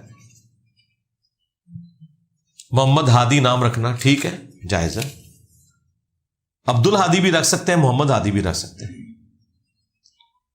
لوگوں کو سیدھے راستے کی طرف لانے کے لیے ان کے بڑوں پر تنقید ضروری ہے. جی ضروری ہے، اس لیے کہ وہ جو لوگ ہیں نا وہ آلریڈی یہ کام کر رہے ہیں. کاکے کوئی نہیں نے. کیا بریلوی جو ہے وہ اشری تھانوی کو حکیم الامت مانتے ہیں؟ وہ کہتے ہیں جناب یہ تو مریض الامت ہے. تو آلریڈی وہ کر رہے ہیں، کوئی نئی بات نہیں اپنے کی ادھر سے. بھائی ہاں یہ ذہن میں رکھیے گا، جب تک بابے نہیں مرتے نا نیچے کسی کو سمجھ نہیں آنی. یہ آپ بات سمجھ لیں. یہ قرآن و سنت قبول کرنے میں سب سے بڑی رکاوٹ بابے ہیں. اس کی وجہ یہ کہ جب آپ ان کو کہیں گے نا ایاک نعبد و ایاک نستعین، تو یہ کہیں گے کہ سن فریاد پیرا دیا پیرا، میری فریاد سنی کان تر کے ہو. وہ کہیں گے جی یہ سلطان بہت ہے عبد القادر جیلانی نو مشکل شاہ مندر نے. آپ ان کو آیت پڑھ رہے ہیں، وہ آگے سے ان کا شعر پڑھ رہے ہیں. تو بابے تو انہوں نے خود مارے آگے لا کے پھینکے ہیں نا کہ وڈو انہوں نو. ہاں اگر یہ بابوں کو نہ مارے آگے پھینکتے، کہتے نہیں یہ سب وہ پی گئے نے تھوڑے بابے نو. ہاں وہ بابے نو تاں پیا کہ بابے تسی باندری دے پیر سڑتے نے، وہ بچے جڑی ہیں اپنے پیروں تھلے دیندی ہے. تمہارے فرقے کے جب پاؤں جلے ہیں تو تم نے بابے اپنے پاؤں کے نیچے لیے ہیں کہ یہ تو فلاں بزرگ کہہ کے گئے ہیں، فلاں بزرگ لائے، تو میں تو تھوڑے پیروں تھلوں بابے کھچڑے نے نا.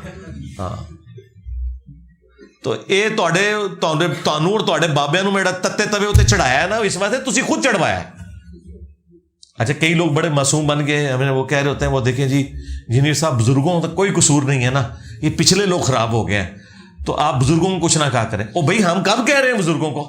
یہ کہتے ہیں کہ انہوں نے یہ کیا اور ٹھیک کیا، تو آپ مجھے بتائیں میں ان کو کچھ نہ کہوں؟ اچھا اگر نہیں سمجھ آتی تو پھر تم غلام احمد قادیانی کو برا کیوں کہتے ہو؟ وہ تو لاہوری گروپ ان کا کہتا ہے، اس نے تو دعوی نبوت ہی نہیں کیا ہوا. وہ کہتے ہیں یہ جو قادیانی مرزئی جن کو آپ کہہ رہے ہوتے ہیں نا، احمدی، انہوں نے اس پہ جھوٹ باندھا ہے. جو ان کا لاہوری گروپ ہے وہ کہتے ہیں وہ مجدد تھا، اس نے دعوی نبوت نہیں کیا.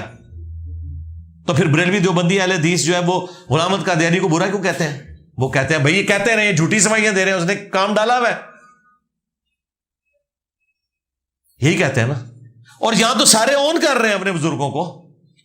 تو وہ تنقید اس لیے کی جا رہی ہوتی ہے کہ تنقید برائے اصلاح ہے، اور یہ کوئی ہم نیا کام نہیں کر رہے، یہ ذہن میں رکھے گا. کوئی مجھے، ہاں اگر ایسا ہو کہ مجھے کوئی بریلوی آ کے یہ سمجھائے کہ جی آپ ذرا اہل حدیثوں پہ ہاتھ ہولا رکھیں، ان کے چڑیا جتنے دل دکھ جاتے ہیں، تھوڑا ہاتھ ہولا رکھو، ٹھیک. یا کوئی اہل حدیث آ کے مجھے سمجھائے کہ آپ رفع الدین پہ زور نہ دیا کریں، ٹھیک ہے. بریلوی بیچارے جس طریقے سے نماز پڑھے ان کو پڑھنے دیں، کیوں رفع الدین ہوتے زور دیں دے ہو گئے کہتے ہیں منڈ کر رکھو انجینئر صاحب، ایسی تیسی نہ دی پنواؤ مظاہرے نہ دے. تو بات یہ کہ یہ خود ایک دوسرے پہ تنقید کر رہے ہیں ہماری، تو ہم نے وہ ساری تنقید ایک جگہ جمع کر دی، ہم نے کوئی نئی چیز نہیں نکالی اللہ کے فضل سے. اسلام میں انگوٹھی پہننے کی شرعی حیثیت کیا ہے؟ بس زیادہ سے زیادہ جائز ہے بس.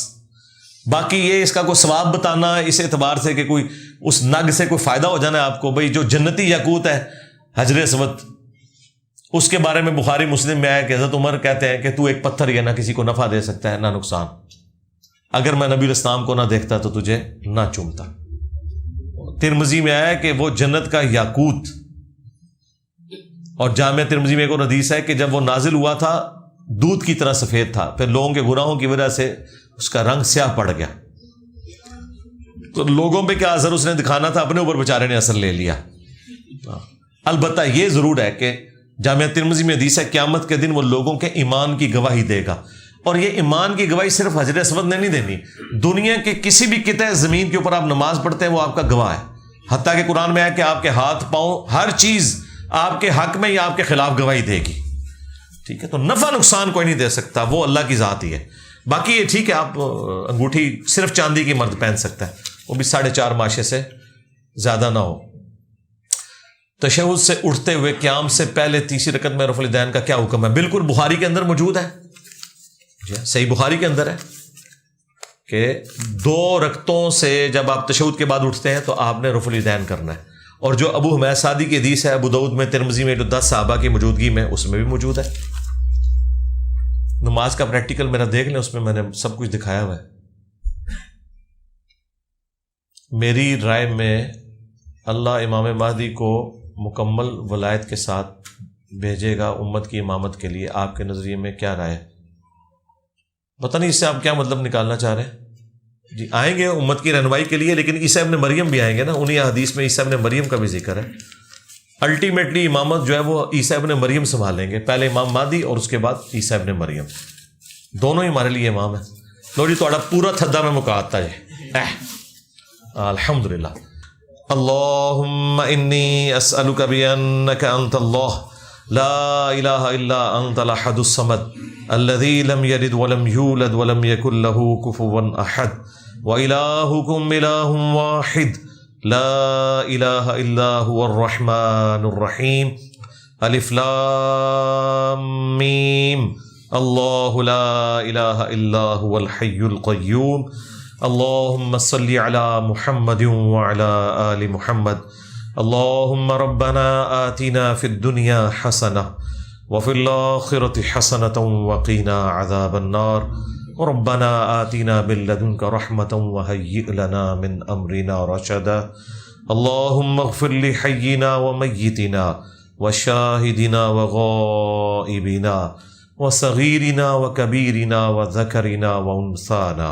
اللہم من احییتہ منا فاحیہ علی الاسلام ومن توفیتہ منا فتوفہ علی الایمان. اے اللہ جن جن بھلائیوں کا سوال تیرے محبوب صلی اللہ علیہ وآلہ وسلم نے تجھ سے کیا، ہمارے حق میں، ہمارے ماں باپ کے حق میں، ہمارے بیوی بچوں کے حق میں، پوری امت کے حق میں قبول منظور فرما.